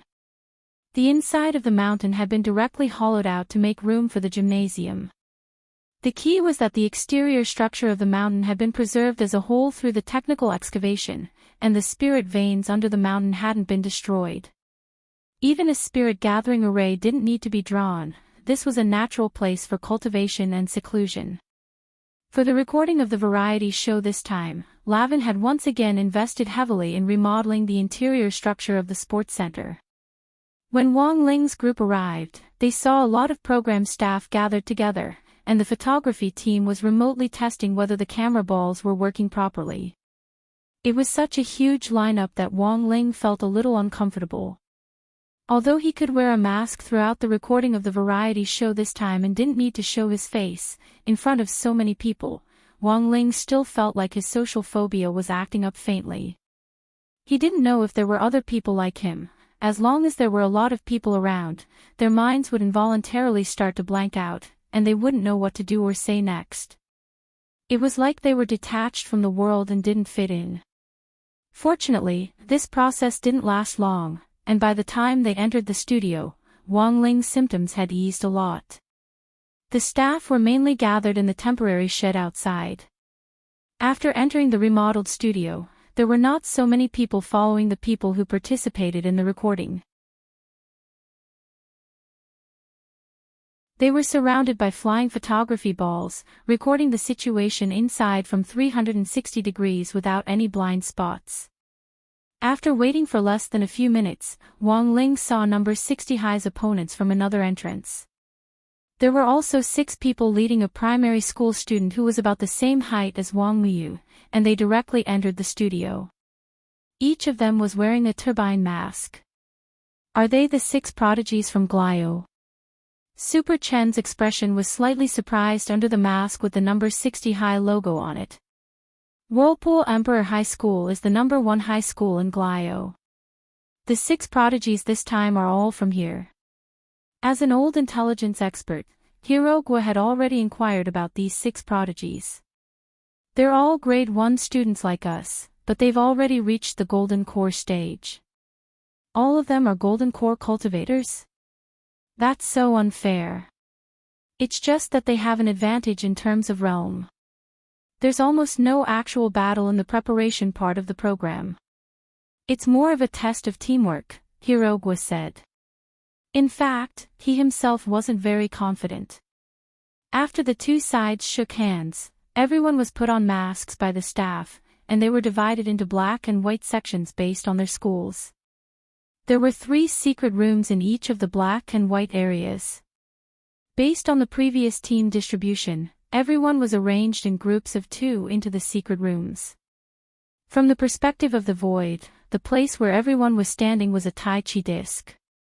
Wang Liu and Zhou Yun were brought to 2 special cages in the middle of the Tai Chi plate, Yin and Yang, and Yin and Yang, respectively.